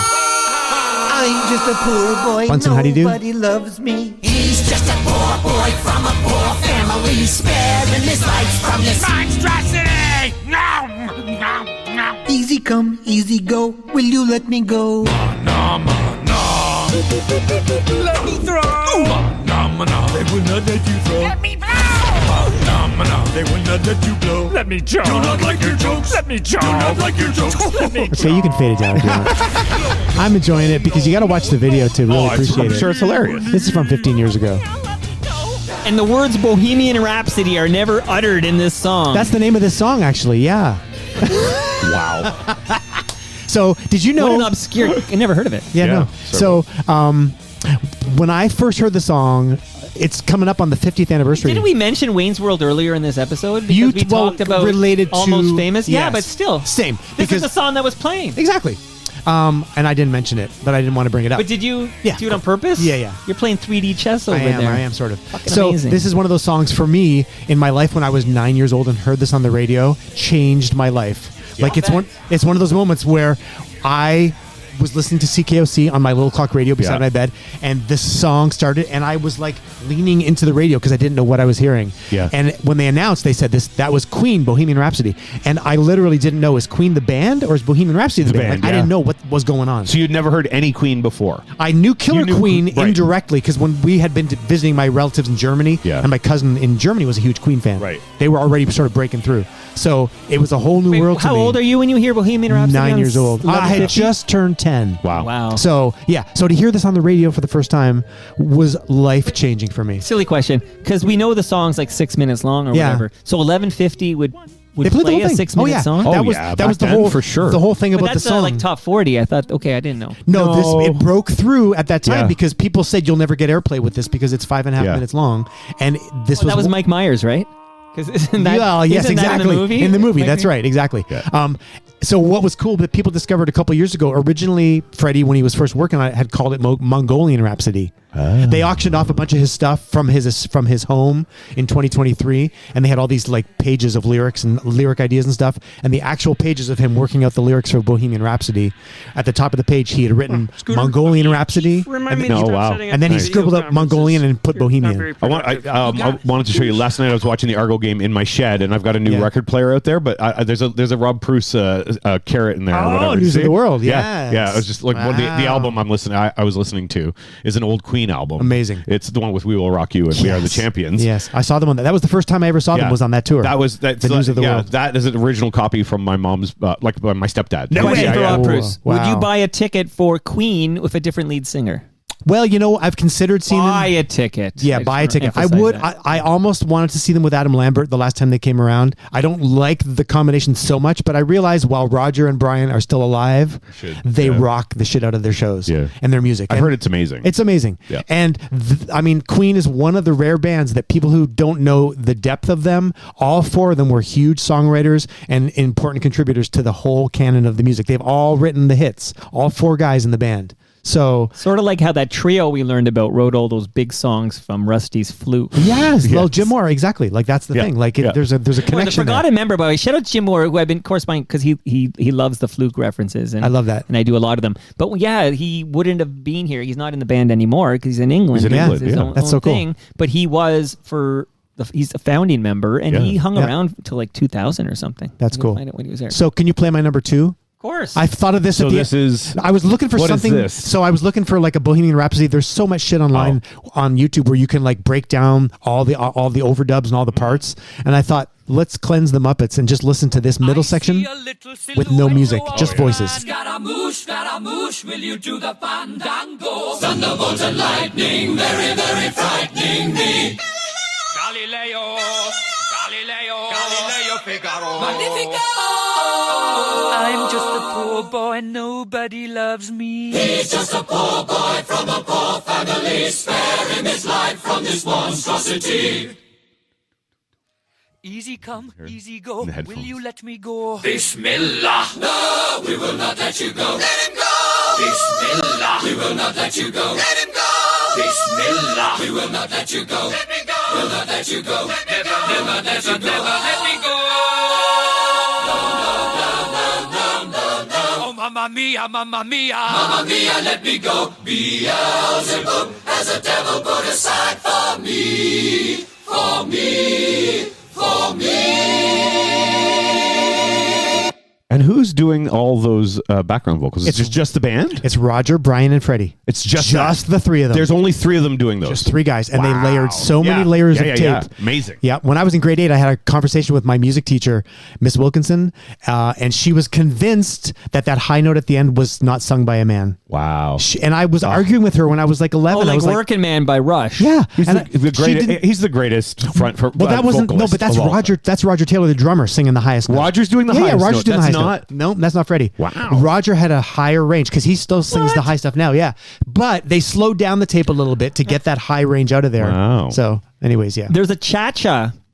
That's my wife. Is that your wife? That's Leia, yeah. What's she got to say? I can't believe Rob forced Mike to say the words, "Is that Gonzo?" Somebody earlier said you're mean to me too, Mike. Mike said that, but I don't feel any meanness towards you. But I can be blunt, but I don't think I just said got back in for the first time. I haven't been able to get in. Really? I texted Ian Surface. Do you think I'm mean to you? No, I'm way meaner to you. Yeah. Oh, yeah. But why would I be mean to one of my favorite guests? Yeah, it's a love relationship. It is. It's only because I just think I'm funny. That's all. Whether I am or not is up for debate. I think I'm the one who said I was at Second City. I was there in the audience. You did. You came and supported me. I was supporting you. Yeah. Adam was amazing. Adam Lambert was amazing, according to Moose Grumpy. Yes, we've talked about Adam that. Lambert. Yeah. She's a big Adam head. Yep. So that was the first one that came to mind for you. That makes sense. Yeah, that's a big one. Yes. Yeah, I feel like we don't want to Hanson that one. No, that's like we perfect. Hanson Bubba O'Reilly. Bubba. There's a lot of great Bubba O'Reilly. So I'm going to pass the baton to Bob. Oh, now Willette. we're moving on. Wow. Because we're going to keep our order. Okay. Yeah, because we have Rob's going to close the whole thing. Right. Here. Okay. Second So this you could probably do a lot of titles in this genre. So just hit it and we'll talk about it in a little bit. What the fuck? Working blue today, kids. Cover your children's ears.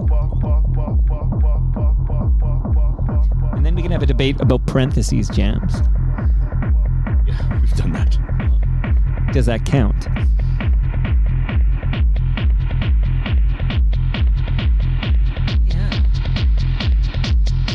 I feel like I'm in Train Spotting or something. Almost. They know what is what, but they don't know what is what. They just strut. What the fuck? They know what is what, but they don't know what is what. They just strut. What the fuck? They know what is what, but they don't know what is what. They just strut. They just strut. What the fuck? What the fuck? They know what is what, but they don't know what is what. They just strut. What the fuck? They know what is what, but they don't know what is what. They just strut. What the fuck? They know what is what, but they don't know what is what. They just know what is what, but they don't know what is what. They just know what they know, what they don't know what is what. They just. Anybody know the artist? Well, you would do, Mike. But I do. Yeah. You do? No. 25 years old this album today, or this year. This I is thought it was today. I was no, excited. not about this today. time. No, maybe I don't know. Halfway between the gutter and the stars is Fatboy Slim's album follow up to "You've Come a Long Way, Baby." Okay. "You've Come a Long Way, Baby," of course, has "Praise You" Yes. and "Rockefeller That's the Skank" one and all. I- That's the big one. That's from '98, I think. Yep. Monster Jam. Yeah, huge. So this is a song called "Star 69." Amazing. And nowhere does it say "Star 69." in it. Really? Yeah, nowhere. Remember in the old days when you'd know what Star 69 meant? That's what I mean. Yeah. That was one of the reasons I brought it up. How many kids even know what Star I know. 69 I bet you every means? listener of Toronto Mike remembers Star That's 69. right. Everybody who's listening to this But show. can I ask you, Bob Willette? Yeah. There's a parentheses in this title. Is there? Yeah. No, not on the Oh, CD. maybe it's just on the YouTube one. you Yeah, sent me. no, not on the Okay. CD. Okay, so just Star 69. Yeah. Why is there a parentheses on the video? Yeah, so Does it say what the fuck? Yeah. Oh no! I can that's funny. show you the. Rob, will you while Bob talks about Norman Cook here and all this good stuff, can you search the proper title of this song? Yeah, to see no, if but we need you to got to see it. disqualify him? No. This is not going to happen because I can guarantee you because you I own the CD. I own the CD, and actually listening to this back to this. So this is the album that has "Weapon of Choice," Yeah. which is the Christopher Walken dancing video. This is that song? Yeah, no, this is the same album. Okay. This also has the I almost picked it, unbelievably painful, beautiful ending song to Bully, the movie. I love that movie. Yeah. So that lasted. I see a great big sky. The final track of Bully is like. It's all about coming out of Disturbing movie, but yeah. Oh my god, it's such a very good crazy movie. This came out the same year as Moby's Play. Yeah. And I find this album actually more enjoyable than Halfway Between the Gutter, or this is Halfway Between the Gutter Step, more than You've Come a Long Way, Baby. I just I really want this on vinyl now. Now that I have it set up, like when I've been listening to it a lot from beginning to end, and it's just there's a song called "Bird of Prey" on this, which it samples. It's Jim Morrison's voice. It's beautiful. That's amazing. So when there's a ton of music in this electronica that you could take and use, but this one came to mind because I just like they know And it's what good when it is comes what- to your mind. So it came to mind right away. Yeah, It comes up as Star 69. yeah. Okay, it says also known as Star 69 parentheses. So, what the fuck? Bob, we're going to allow this Yeah. because it says it's Star 69 is the name of the song, but then in parentheses, Yeah. ironically enough, it says also known as Star 69, right. what the fuck? But that's not what it's known as on the right, like only you know what stupid people call it. What the fuck? You know what? But people are stupid. That is true. I People will are agree with people, you. so Rob why goes should it into be? a record store and he's like, give me me the that what the Teenage fuck song. Wasteland. Yeah. Give me that Teenage Wasteland Fair enough. song. Yeah, for sure. But the song's title, as titled by Norman Cook, aka the Funk No, Soul I'm Brother. on your side. I don't I want Mike love to think Norman I'm being Cook. mean to you. Yeah. I actually am on your side. You know what I It's didn't called know Star about Norman 69. Cook? I was just looking at He was in the House Martins. The House Martins. I don't think Yep. maybe I knew that 25 years ago. I forgot. We used to play this a ton. We used to play this a ton on the live dares with Martin Streak, and he was like Norman Cook, aka the Funk Soul Brother, Seriously? aka Fatboy Slim. Yep. He played on Caravan of Love. Yes, That's so cool. I Yeah. don't Norman think I- Cook's and That's he's still amazing. going. Yeah. He's like all over the place. That's amazing. I saw him at the Warehouse. I think. Well, yeah. He was pretty great. I'm going to listen to In 98. Fatboy Slim on This my song drive is home. should. almost as long as Bohemian Rhapsody. Oh no, it's very long. Yeah, 5:57. and it's not even a remix. That's the original. Yeah, that's the original. The remix is actually. Oh, I'm just looking at the Yeah. the Love remixes. it. They have one that's 710, and then they have a Wynum Dynam 69'em mix. That's 820. Wow. Yeah, between hang on here. Timo Moss remix is 710. Between the Gutter and the Stars. I want to Love it. This The is real. B-side to the single is Weapon of Choice. Did you say? Oh, that? is Yeah, that the B-side? yeah, it was Oh, released it's as a actually, double. They call it a double A Yeah, side. they Oh, okay. Which So is, come on. the last, I just want to. Oh yeah, I love this. So the last two songs on it are it's "Song for Shelter." And then it goes into talking about My Baby reprise. So "Song for Shelter" is 11:26. Wow. And it's with Roland Clark and Roger Sanchez, and it's got a hit. Anyways, it's 11:26. I'm going to tell you this: if you're on shrooms, Yeah. it's the best song right. ever. When was the last my time you were on God. shrooms? It's been a long time. It's been too long. I want to do it right now. What's too long? Decades? No, not decades. Like probably Hours? Yeah, like 20, 30 minutes. No, You're on shrooms right now, A couple years brother. ago. A couple years ago. About I love like the song for Shelter, 11:26 of fine shrooming music. right. Oh, so good. Oh, I believe it. I believe it. Love it. Rob, have you ever been on shrooms? No, I've been on other psychedelics, but not shrooms. I've never done to do LSD. psychedelics. Don't be afraid. I'm afraid it'll change my already Everybody rattled said, brain. have you heard about Bill Burr? Bill Burr says mushrooms saved his life. It will change your life. Change the way he sees things. Bill Burr goes on But about. I just saw the biopic about Brian Wilson, and he dropped acid, and it really fucked up his anxiety. And I think paranoia. it probably wasn't did it too much. No, it wasn't just that though. He was already prone. Oh yes, but you it know what I mean? brought right, out yeah. this. It It brought out exacerbated. this. Yeah. Yes, but I just don't feel like rolling that dice. You know the difference in the thing about doing those kind of things. It's all about what Microdosing. Timothy Leary and Allen Ginsberg used to call the set and the setting. It's all about where you do it and your intention for doing it. And it's a serious subject. Like I've been into this shit for like over 20 years. That I had an experience once or like over 20 years ago that changed my life. Wow. And I feel like. But what do you mean? You had a drug induced epiphany? Can you be more? Can you elaborate? It'll be in my book. Did you do DMT? It's in the book. I want to. Have you read stuff about DMT? There's lots of things you can research about this stuff. This is a But world. you can't give us a little more? Not right now. This is only your 100th appearance on I Front know. Mic. No, You but can't tell me more about this epiphany you had on drugs. No. Like, what drug were you on? It was a plant, actually. It was a plant that exists in nature. It's called Salvia divinorum. Oh, salvia. You've done. Yeah. Oh, Yeah. that's intense. Yeah. I didn't know anything about it when I No. did it, except that it was It's spoken so- about. I was actually doing a seminar weekend Yeah, thing yeah. that had nothing to do with it, but the guy who was leading the seminar sort of mentioned it. Yeah. And the way he described it to me, I was like, oh, I fucking want to do that. Okay, and then Salvia. while, where were you? This was like a I controlled... was in New York and at home in my apartment. But anyways, the thing about it doesn't is want to talk about it. the thing about it. No, not it's. I You want to can't talk give about us a little more? I'm not going to ask you to... But There's you an had art- an epiphany and it changed the way you look at life? Yeah, sure. It was like I could encapsulate it as partially it was a near-death experience. Yeah. So I've heard the same what a thing lot about of it. people who approach psychedelics and psychedelic experiences is that it strips away. Bob, isn't this the most fascinating thing he's ever said? I think he's fascinating all the time, Mike. But that's fine. Yeah. No. We This had is to listen to 20 minutes of the Muppets Well, let's- doing Bohemian Rhapsody. Well, it all goes together. Like it all comes Also, together. my pet peeve, it bothered me because I re-listened to Last Toast. Yeah. I'm banning it, so I'm going to make a rule. I know what you're going what to is be. he You know, gonna- I what? know. When we What? make the topic, Yes. you can't discover a I song know. after the I topic. love It has that. to be Yeah, a song. you love that. Yeah. I know. hate it because then you're it's so recency biasy Yeah. that you found this song and true. it's kind of neat, but it doesn't mean anything to you. You're You right. literally are hearing it for the first time. But you know what's funny? When you said that just a week ago, when you said that, it hit me in a different way. And I thought you're Okay, fucking. You're well, right were you about on that. drugs? Who's picking this week? Is it my turn? You're Not next. ready? No, I'm ready. I have an Yeah, it idea. is you. have It one is already? you. I do. Oh, Okay, I it is do. your turn. I do. Okay. Because go ahead. he did Morning Song, Yeah. and then I picked this one. Yeah. You're up I next. got- Love that. And then we can't veto the topic. Well, so we can't pick a song we're hearing for the first time. So my topic will ensure it can't be a new song. Okay, good. Yeah. All right. So you did drugs, and then you had an epiphany. Yeah. Well, okay. I mean, think it ties into my song. Okay, Okay, good. All Like, right. It's a nice Well, that's great. segue. That's- yeah, We'll yeah. talk about it. You Yeah, ready yeah. for a song where the title does not appear as a lyric Yes. in the song? Yep. A live version. Nope. What is there? Look at you. The way he rolls. Oh, yeah. That's a good one. I never thought. I read the news today, oh boy, about a lucky man who made the grade. He's pretty good at it, eh?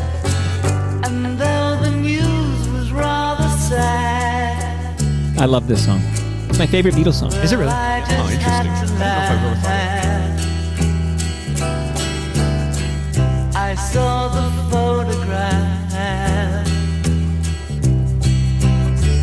He blew his mind out in a car. He didn't notice that the lights had changed. I used to go to the Phoenix for Strange Paradise. Andy Frost would host, but they'd play this song just before the music kicked in. And it was very cool to hear it every Thursday night in the big room at the Phoenix, 410 Sherbourne Street. I saw a film today, oh boy. The English army had just won the war. A crowd of people turned away, but I just had to look, having read the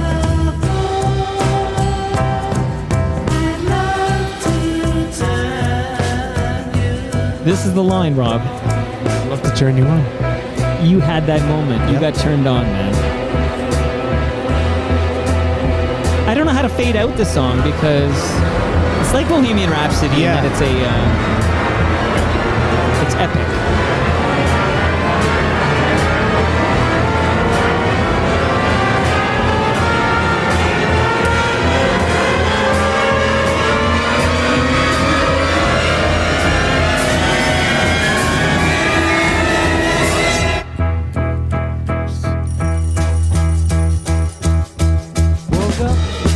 Fell out of bed, dragged a comb across my head.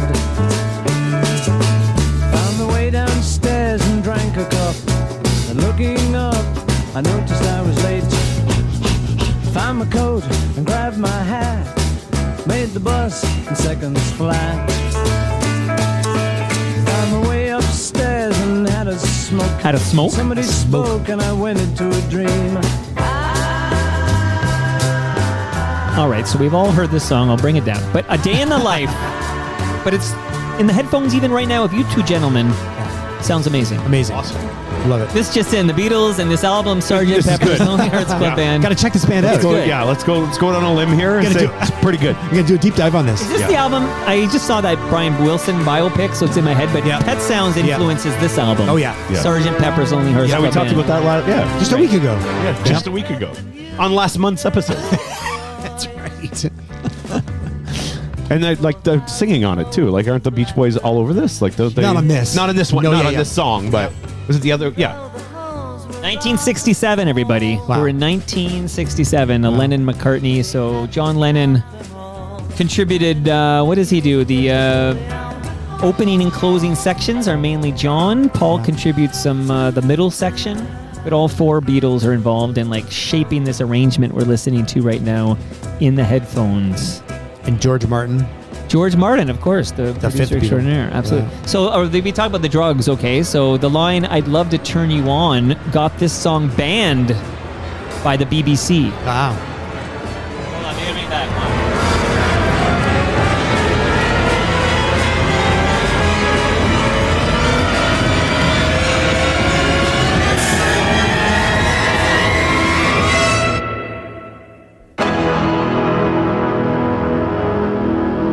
Okay, this part influences something very interesting that we will all recall with fondness, I think. Okay.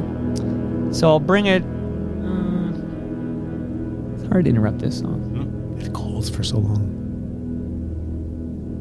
They kept turning up the mics. That's how they kept that sound going. ASMR with Rob Preuss. Keep doing it's the Beatles. No, it's the key of E. It's a big E chord. They misspelled Beatles. Can you believe it? What a big mistake. What a boner, man. Okay, so listen to this, Rob and Bob.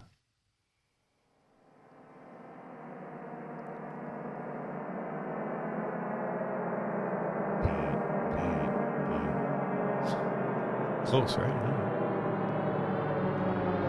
MX. THX.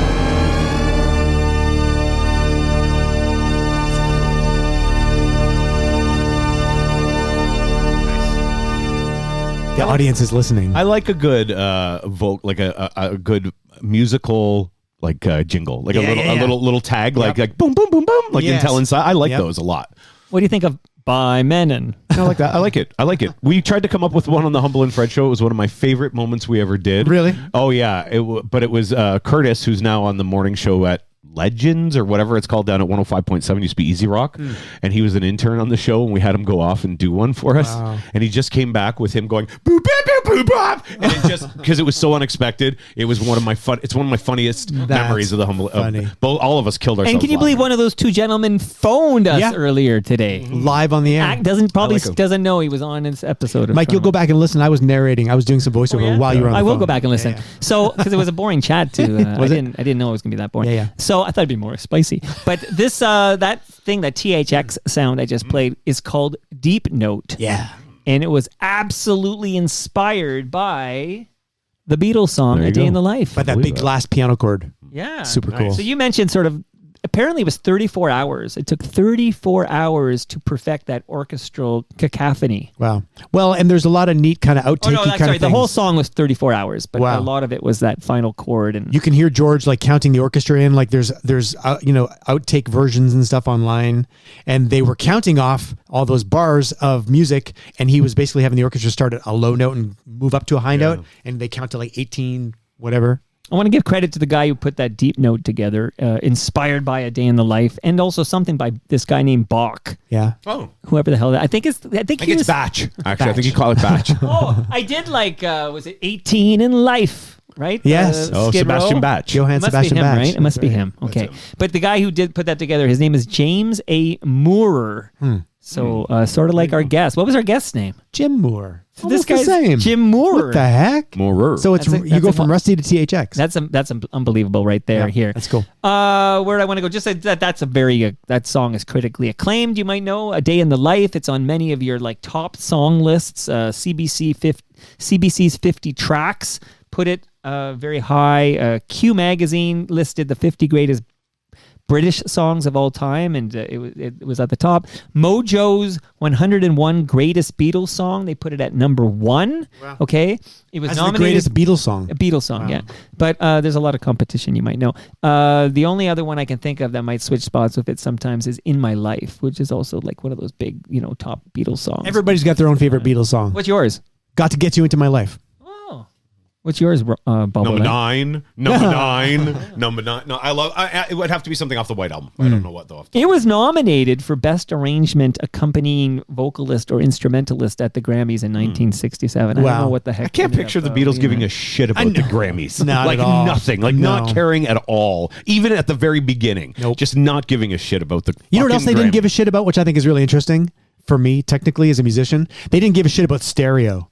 Yeah. When they were mixing the records. By the Watchmen.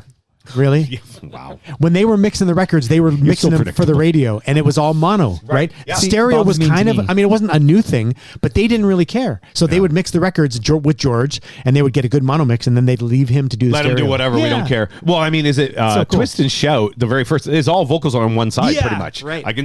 I know because I've DJ'd weddings where I have one speaker out, or not one speaker, I have one channel out, and I've run two speakers through the one, and then all of a sudden you're like, Crazy. Okay, there's another song, but I can't play it all. I'm going to kind of fast forward to that point in this big song. You might know. Hold on. So you might know this song. Yeah. I'm going to try to find it very quickly. Stand by.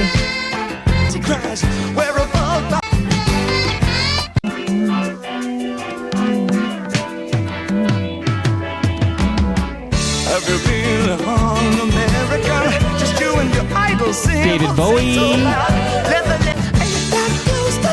Okay, let's listen here. Well, it ain't that far to door. Her heart's been broken just like you and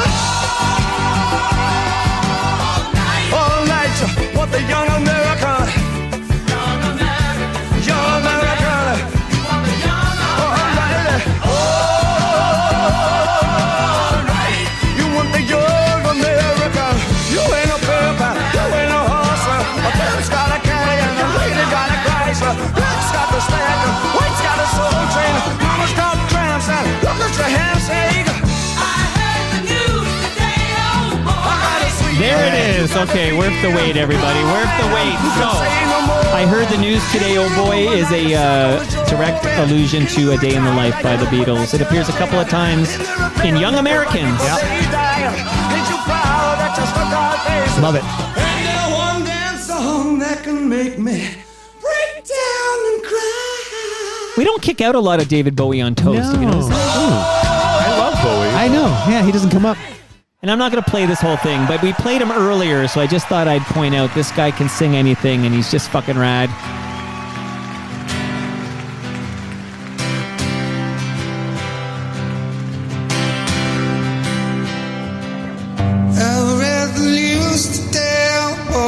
He can sing anything. I love this guy. Shout out to Ridley Funeral Home. Fucking love this guy's voice.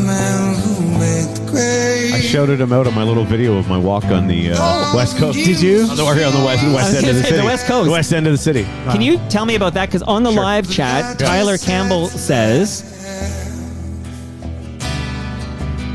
No, it was... It was Canada Cab. Or it was a bunch of different But VP says you walked... Oh, I see. Yeah. Last week, after I left your home, I decided... I was on my way to work and do a shift, and usually I do a little video before about what's coming up on the radio, on my personal socials, and then I posted also on the Indie 88 stories. And I just decided to... randomly just record things here in the Maple Leaf House and all on my walk up to the Mimico station. Wow. And VP says I enjoyed Bob's walking tour of New Toronto and Mimico last week. Yeah. And I was, I just was like randomly, I met a cat that I said was the mayor of Mimico. The cat's name was, I named the cat Tabitha. Not Shanahan? I met, I met a couple stone marble lions that I asked, on the walk. Just a bunch of different garbage that I Moose Grumpy also enjoyed it. It was just a silly little 1 minute. Yeah. Yeah, it was just a silly little walk that and I put it together and I extolled the virtues of the walk from here to Mimico Station. That's all. It was a good walk, though. Walking. I mean, you did the. Walking here, Yeah. I mean, you guys saw. I mean, I was sweating like crazy. Right. Rob Preuss. Yeah. Any words before I kick out your second jam? No, it was the second one that came into my head. Because you've done two already. I've only done No, he's one. on number I've two. done two. Okay. You've done two. I've done two. Because the order's all messed up. Yeah.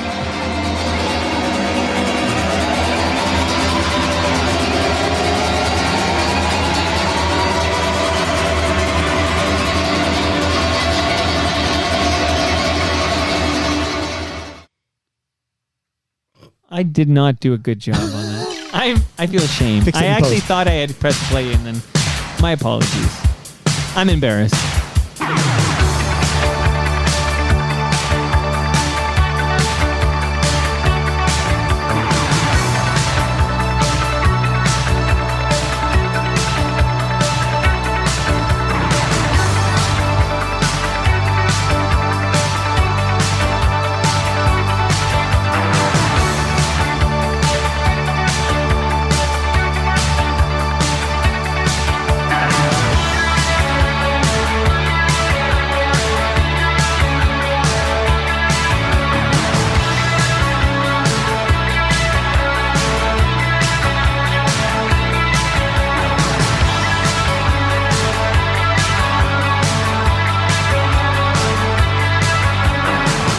Did you want to talk up this intro or no? Now he's going to start singing now. Here we are.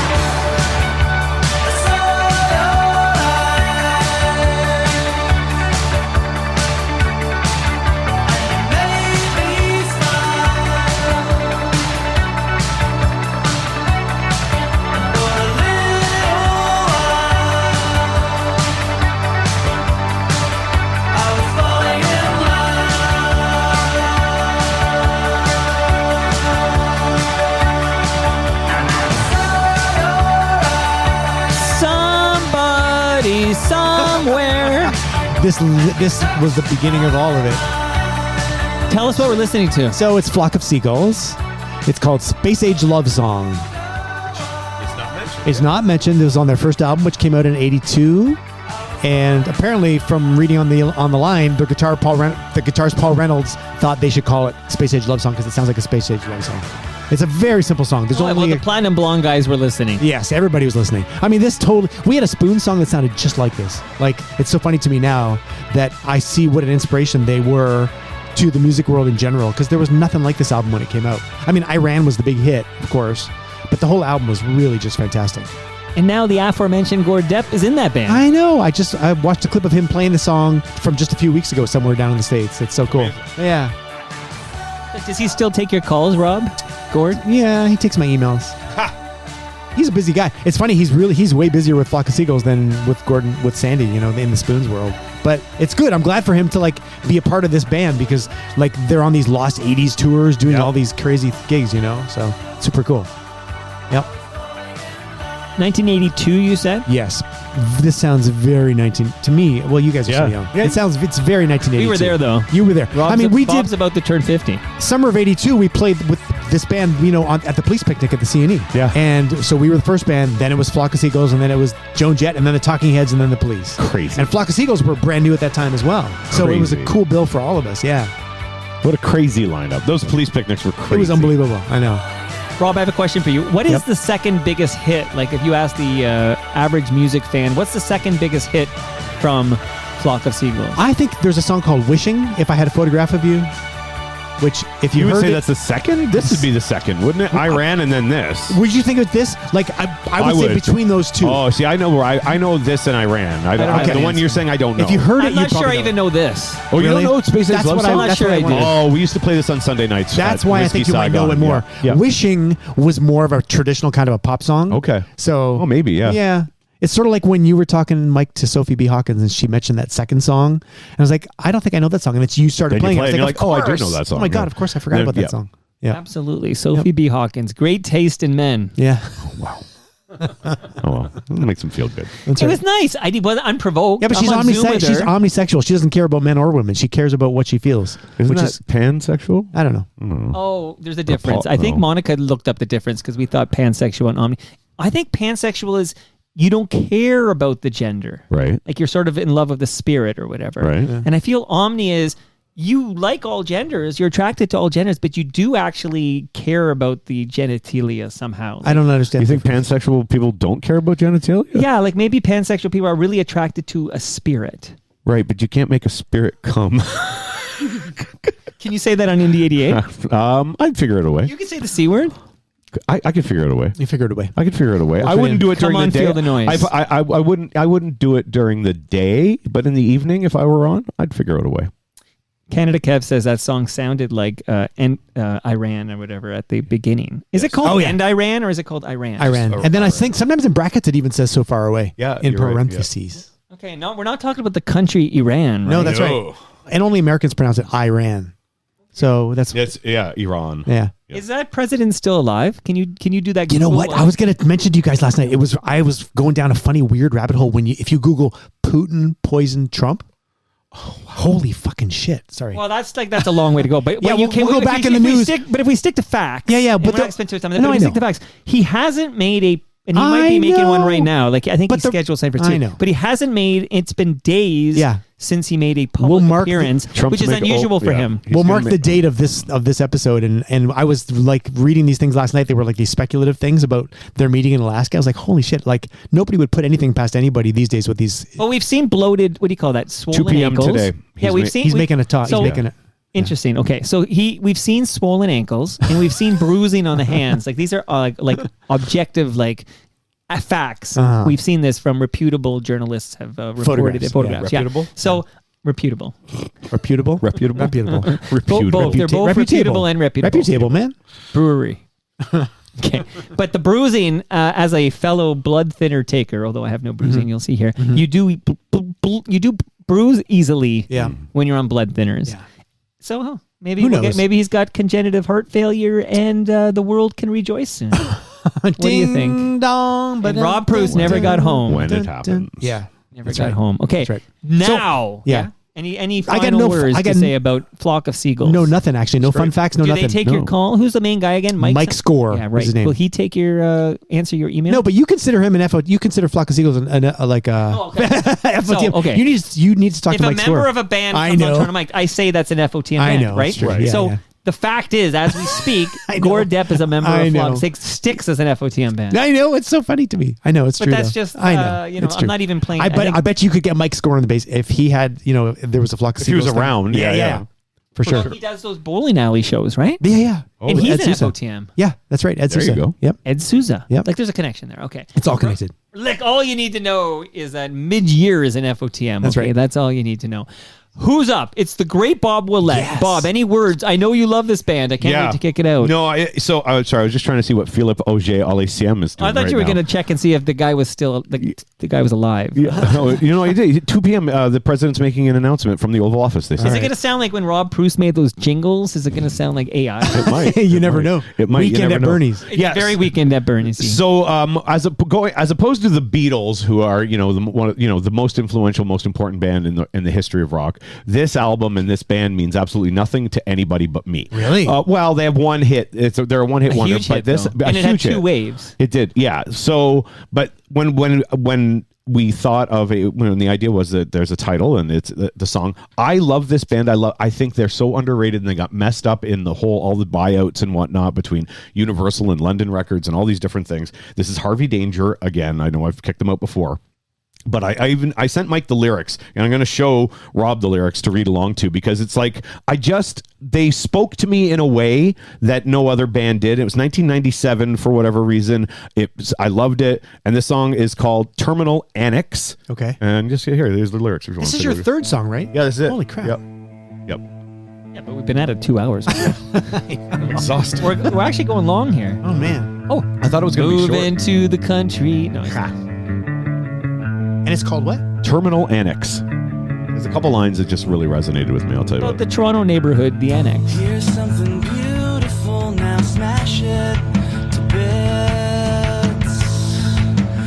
Save your little wheelchair, empowerment films. Save your swoons, I'm spoken for.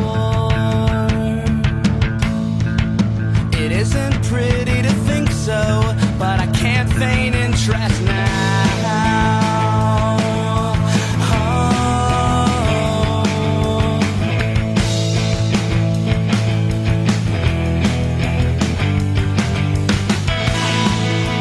Dreaming of the fist fight I never got into. Thinking of the mean shit I wish I'd said to you. Such a fancy lady, call you Secret Tina. She didn't get all the good stuff, but she looked like you. Like a zero drowning in a sea of higher numbers. Everything you say to me is dumb, at least it's stupid. Only one more lyric I want you to hear, and then I'll talk.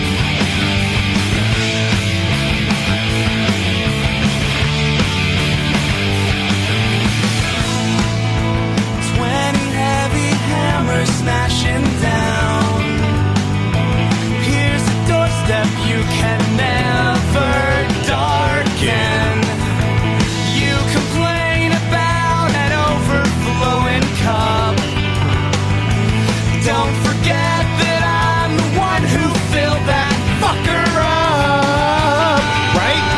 So 1, 2, 3. it sounds like poppy emo bullshit. It's good though. But the lyrics, like Yeah. I'll tell you what, when I heard the line "dreaming of the fist fight I never got into," Yeah. I to this day have dreams about Yeah. fights where I'm fighting in slow motion or I lose. I thinking about the mean shit I said to you. How many times when you were like, so I'm 21 when this song comes out, and how like you're in the middle of a fight with your girlfriend or whatever, and you think of all the things you could have said afterwards. Yeah. I just and like a zero drowning in a sea of higher numbers. It's so spoke to my soul. Like there's just like I felt like as confident as I come off, I'll be honest, like I often feel like a piece of shit. So it's like I just like this song just That's amazing. And the idea and then here's a doorstep you can never darken. Just I find his lyrics so smart. And they never say Terminal Annex. Have we named the band? Oh, it's Harvey Danger. Harvey Danger. I did mention Harvey Danger. Of course, known only really for Flagpole Sitta, which is a very funny and very smart song too. The lyrics are very smart. This whole album is full of lyrics. To me, are like again, this is one of my top 3 favorite albums When of you all kicked time. out the jams on Toronto Mic'd, Yep. you kicked out a different Yep. Harvey Danger song. I probably about did helicopters. Private Helicopter, which was the second single, which never made it anywhere. But yeah, Do those words appear in the lyrics? yes. Yeah, so I'm on a private helicopter with my favorite best friend. Yeah, so yeah, Just this one did checking. not. So I just love But Flagpole Sitta, they don't say that in the lyrics. They don't. You're right. That could have actually That's been really cool. That could have been one, but But Terminal Annex came right into your Terminal head. Annex came into my head, That's so cool. and I just love the like a zero drowning. There's so many Yes. lyrics that these are very And smart. it hits you at the right time, which is everything of Yeah, music. exactly. So this album, you talk about how you It's put like your Rusty. Fluke. Yeah, Yeah, exactly. that's right. You put Fluke on. I put this on a lot. That's cool. Although it's not on any streamer. do you put on the can't whole? get it. Do you put the whole album on? Yeah. Yeah. What do you got it on? I got it on Spotify. It's not on Spotify Canada. What? Unless they just put it on. Unless it's just It's there. literally just been put on, if that's the case. Seriously. Is that where? Breaking news. Yeah. It's literally never I'm been listening there. to it on my drive back down to New York Oh tomorrow. my God. Yeah. It's never Wow. been on there. Did you re-listen to your jam kicking? Which one? Because remember I said on this day, I do the on this day thing, and then I Yeah. said it was on this day and whatever. Rob Preuss made his first visit. No, but I celebrated that day though because it was the first day we met in real life. But did you re-listen? No, I didn't. So I thought I saw a comment where you said something like how much you enjoyed hearing that. Or No, it was just I was happy that it was the first time we met in real life. Well, not the last Because time, we brother. did a Zoom once before that. Right. Right. And then we met. And then it was 3 years ago yesterday that we had TMLXX. Oh my God. Right? All these memories. Shout out to cousin Jano who lives in the annex. Jano in the Annex. That's like sounds like a Because lyric. that song we just played is called Terminal Annex. Yeah. See, so I'm bringing it back to the annex, and that's from Leslie, who's cousin Jano. And they will both be at TMLX 20, which is September 25th. It's not on Spotify It's American Canada, Spotify. but it's on Weird. on your American Spotify. Lucky me. So your Wow. phone, wouldn't it have picked up some That kind of you're a in Canadian Canada? IP address? I don't know. I don't know, but I he's don't got know. it. He's Yeah. got it, and I don't. There are things that come up when I go to Spotify as well that people will share online that I don't get. Same thing. So maybe there's licensing things. There's no light. Yeah, so they have King James version, which is Right. That's a Bible. Yes, thank you. It I is. heard that. Anyway, so that's it. So that's very self-indulgent of me. That's but good. No, but that's the whole point. Is Yes. they're your jams. You're Yep. supposed to be self-indulgent. That's why I kicked out my favorite Beatles song, Yep. a song I love from Rusty, Yep. and this song, which is also an FOTM. Not that the Beatles are, but this is the Beatles are not an FOTM band. Not yet. Not yet. Not 'cause yet. Paul hasn't dropped by That's on his right. way to Hamilton or whatever. All right, this is an FOTM jam. Fucking love this song very much. Thanks for your face, London. Nice. Everybody in the house make some noise. I want everybody in the house to say ho. Yo, Chuck, kick it to him, man. A ballad behind bars, or you could say real rock from the rock. An unusual musical happening in a most unusual place. The state prison I got a letter from the government the other day. I opened and read it. It said they were suckers. They wanted me for their army or whatever. Picture me giving a damn. I said never. Here's a land that never gave a damn about a brother like me and myself because they never did. I wasn't with it, but just that very minute it occurred to me. The suckers had authority. Cold sweating as I dwell in my cell. How long has it been? They got me sitting in a state pen. I gotta get out what that thought was thought before. I contemplated a plan on the cell floor. I'm not a fugitive on the run, but a brother like me begun to be another one.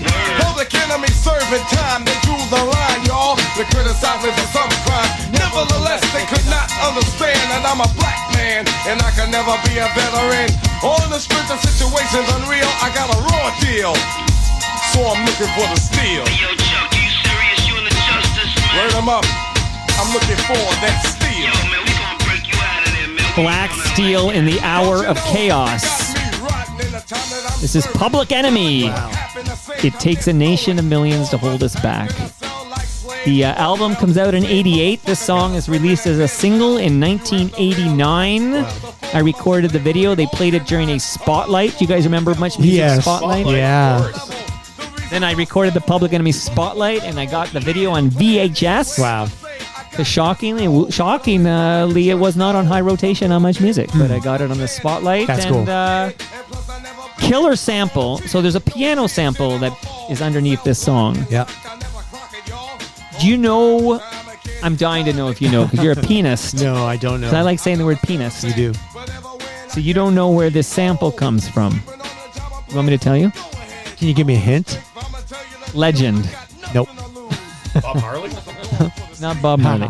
He is a legend, no longer with us. But I'm going to bring down Public Enemy. Fucking great song. That's One of my cool. favorite Public Enemy songs. So, and I'm going to start this, but I'm going to have to fast forward to the right spot again. So hold on. This, my friends, is Isaac Hayes. Oh, wow. And I'm going to try to say the name of this song, which is from his 1969 album, Hot Buttered Soul. You ready? Hyperbolic, syllabic, sesquidaily mystic. Wow. I don't know if I got that right or not. Sounds good. If I got that right, it's a fucking miracle. Because I can't even say brewery. How's the beer, Bob? Brewery. Brr. How's the beer, Bob? Wonderful, thank you. How's your beer, Rob? Fantastic, thank you. Thanks, Okay, I'm going Great to quickly go ahead to the 7-minute mark. Give me a second here. I can do this.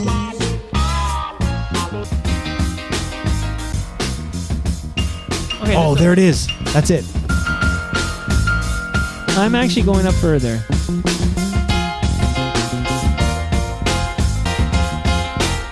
Okay, well, listen from here for a moment. Long song. It's really cool, though.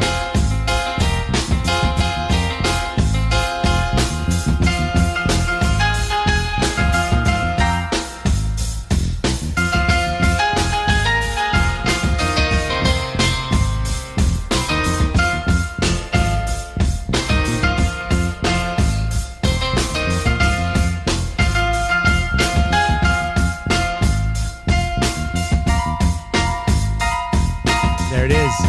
That's really cool. There it is, everybody. The 7:10 mark, if you're looking for it at home. Hyperbolic, syllabic, sesquidaily mystic. From Hot Buttered Soul, Isaac Hayes.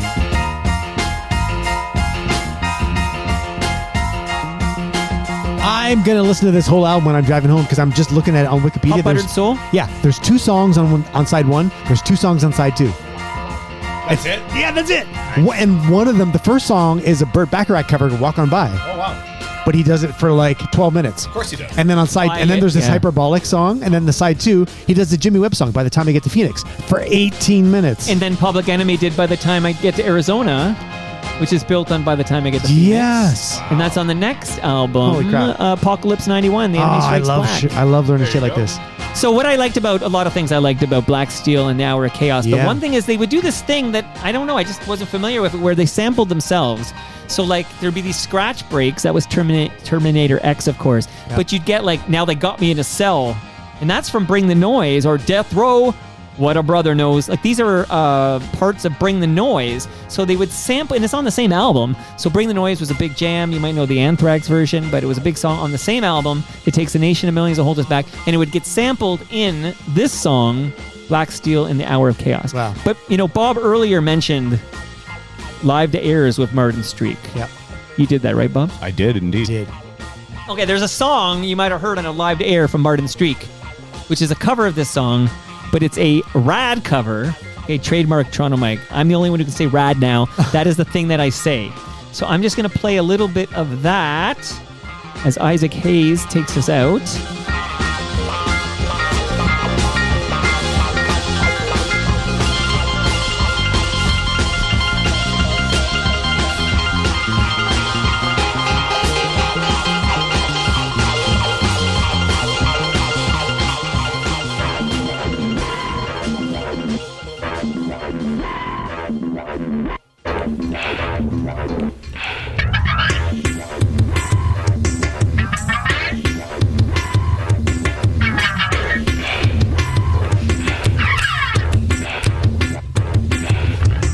Got a letter from the government the other day. Opened it and read it. It said they were suckers. They wanted me for the army or whatever. Picture me giving a damn. I said never. Here is a land that never gave a damn about a brother like myself. Cause I never did. I wasn't with it, but just that very minute it occurred to me that suckers had authority. Cold sweating as I dwell in my cell. How long has it been? They got me sitting in a This trip-hoppy version is attributed to Tricky, Black Steel, on the debut Tricky album, which is another word I'll struggle with. Maxinque, 1995. Wow. And I thought this, well, I already loved the original, and I thought this was a pretty cool, That's cool. cover. Tricky. But Tricky's not the woman singing, right? No. I wondered, like, this woman, Martina Topley Bird is her name. So I decided, just like sort of like Rob Preuss style, I went hunting to hear other Martina Topley Bird, and I discovered a song from Martina Topley Bird that I think is just so damn cool, and I didn't know it until I stumbled upon it looking for more by her, because she's singing this song. Do you want to hear that song before we pass the baton to Rob Preuss to take us home? Yes, sure. Okay. Martina Topley Bird. Martina Topley Bird.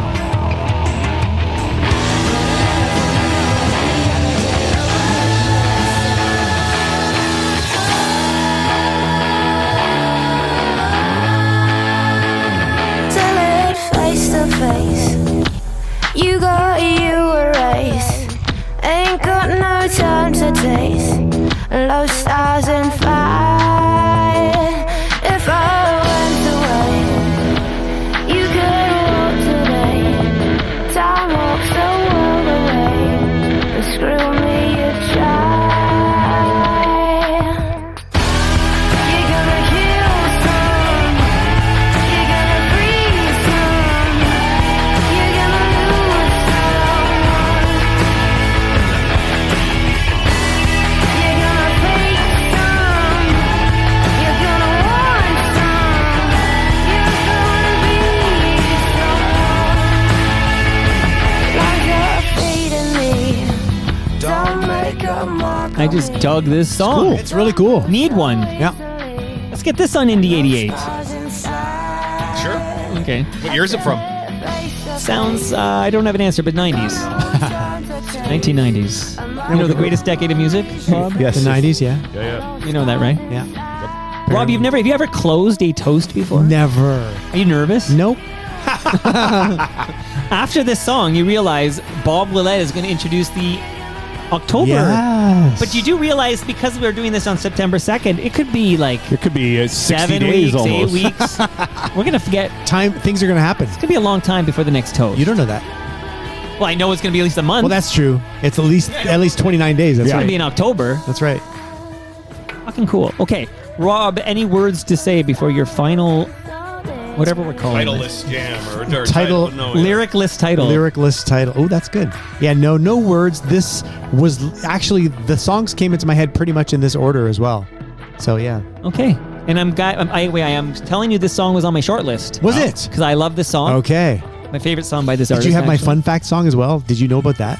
Well, let's get talk to it and about we'll it. talk Okay, we'll about get it. there. Here we go. Okay.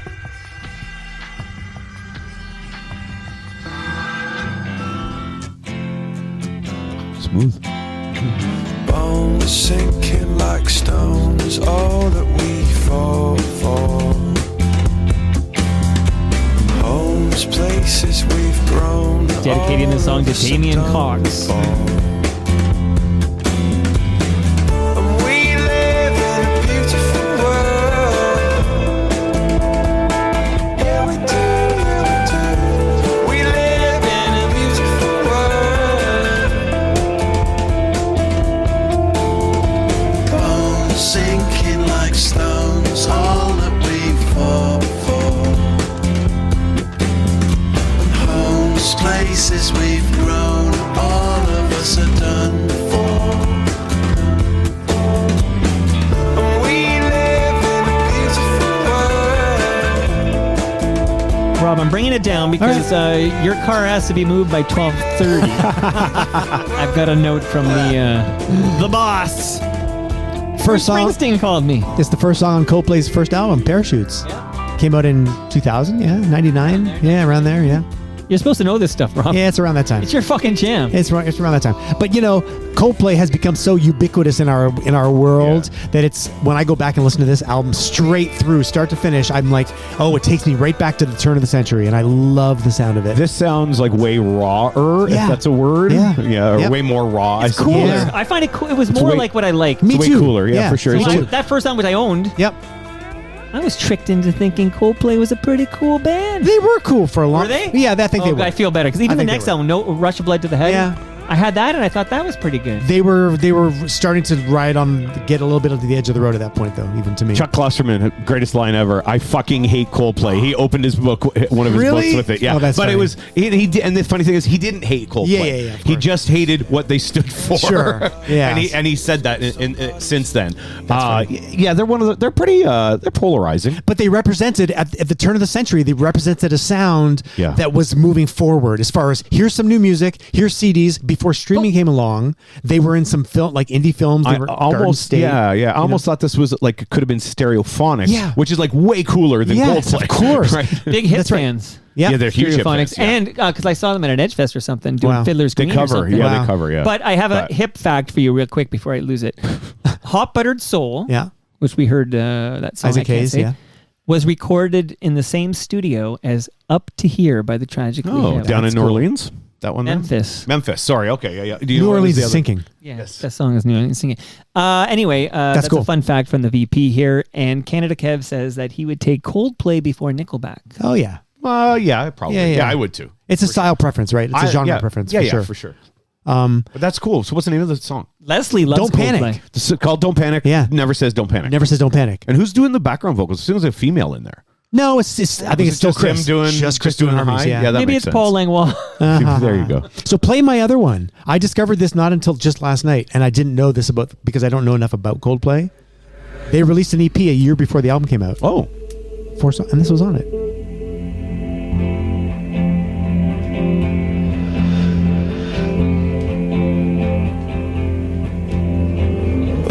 Sinking like stones, all that we fall for. trip hoppy. It's a little looser, yeah. A little tricky. Yeah. It is. Places we've grown, all of us have done before. But the keyboard in the background is kind So, of cool. kudos to you. I think, is this the first Rob Preuss 90s song? No. No. I picked these. Maybe. Every time we live in a beautiful world. I always, when they first came out, I thought they were U2-esque. Yeah. Oh, for sure. For Very sure. comparable. All that we fall for. So this is like a little bit of a looser version. It's a little rawer, Yeah. even though it's got like the keyboard to give it sort of like Yeah. like an ambient vibe as well. But it's something really cool to know that they trusted the song enough to re-record it and strip it down, Yeah. and it fits more the vibe of the actual album than this. Have you ever seen him talk about what's the one? Look at the stars. Look out. Is that how they say? Is that the scientist? Mellow, No, Yellow. yellow. Right. Yellow. So yellow is kind of their biggest hit, Yeah, right? yeah. Have you heard him talk say about how that he wrote that? No. They were sitting in the studio waiting to do something, Yeah. and he's just kind of sitting on the piano. Yeah. And he was literally doing a Neil Young impression with his voice. Wow. And then he goes, and then it just came to him. The song was written in 15 minutes. Wow. Yeah, and he was like, look at this. He was doing a Neil Young impression. That's so cool. You can find it online, him Wow. talking about it. It's really great. That's really neat. I like them. I do like them. I kind of hate every second album though. Yeah. It feels that way. Like one album's great for me. One album's I don't. I really like this understand. recent stuff they did where they were collaborating with like BTS Yeah, and other yeah. people, and I think it's neat because they're reaching all new audiences. Yes, they and are they're trying trying that, new yeah. shit that I think Yes. it's kind of cool. It is cool you that know? they're trying new shit. Yeah, Well, this was cool to get Rob Preuss back in the go. basement. and close the show. And Thank you close for the my last show. song. Broadway's own Rob Preuss in the basement. Bob, it's your moment, man. Oh, man. I'm excited. Bob Willette is going Oh, to here we go. announce the next topic for October Okay. Toast. Okay, so I'm of two minds here. Number one, They're very similar, I think, because it's fall. I prefer autumn, if you don't mind. Okay, because it's autumn. There's a and I could just totally steal the theme of my podcast and make us do songs like that. But I think I want to do, and this will guarantee that these are songs that we haven't kicked out on Toast. Yep. But I want you guys to bring 3 songs Yep. that profoundly affected you. Ooh. Songs that have profoundly affected you that you haven't kicked out. And do we need a reason? Well, like, what I want to hear the story. Okay. I want to hear why it profoundly affected. Didn't necessarily change. Can they all be Nickelback songs? Yeah, if all 3 profoundly affected you, yes. If they made you vomit, for instance, then yeah, that would be. See, Bob Went to Bob by Kid Rock. Yeah, That's one that, for that sure. profoundly affected you. Yeah, Break Stuff by. I'm taking a note. All right. Yeah, is that too ambiguous? No, Like, or is it's that, good. I mean, I can't veto it, but No, I find it too personal. Like, Oh, but I want. But I thought you said it's about us. But because we went at the previous incarnation of Toast. It was pitched by Stu Stone. We kick out 3 songs from our 3 favorite concerts, and I vetoed that one because how does the listenership? I don't know. How do they relate that this is your own personal journey? But I think, like Bob says, though, if you tell a story, you want to have a little bit of. I can't veto this. I'm not vetoing it. I don't have this power. But it's your. If you guys, the other one is songs about change. No. Like you guys can vote if you want. I'll songs about change or songs. No, you have to choose. Bob Willette. Yeah. You have to make a choice right now. I think songs that have profoundly affected you. I like the second part of it where you need to tell a bit of a story about it. Tell us why. Yeah. Like you heard this song and you were like, oh my God. Yeah. Like that's and whether it be because it sounded so you saw it at a certain place. Yes. And that it affected you. Yep. Or you were going to you it came upon your radar somehow and you heard the lyrics and you went, wow. It would be funny if Rob kicked out 3 jams he just discovered while Googling songs that could affect me. That could affect me profoundly. Songs that have perfected. But what I like is the idea that you have to use your own judgment as far as how deep are you going to go and what the effect is. Yeah, profoundly. I love that. You know, they just songs. I guess it's profoundly affected you could mean anything. So that's the open part. Yep. Done deal. I have no veto power. This is happening. You made that up. I dig it. So we're not doing spooky Halloween songs. yeah, let's do that.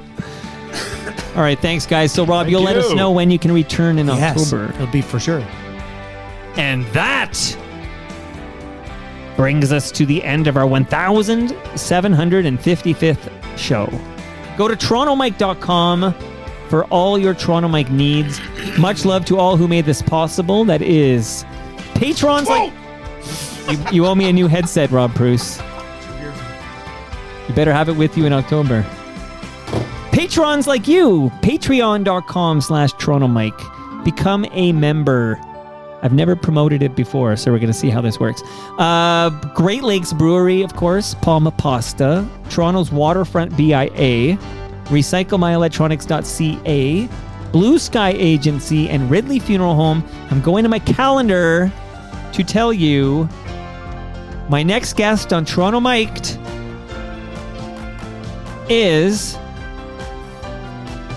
It's actually Rewinder with Blair Packham. So it's a quarterly thing we do, 2:15 on Thursday, Blair Packham in the basement, and then Friday, Lauren Honickman returns.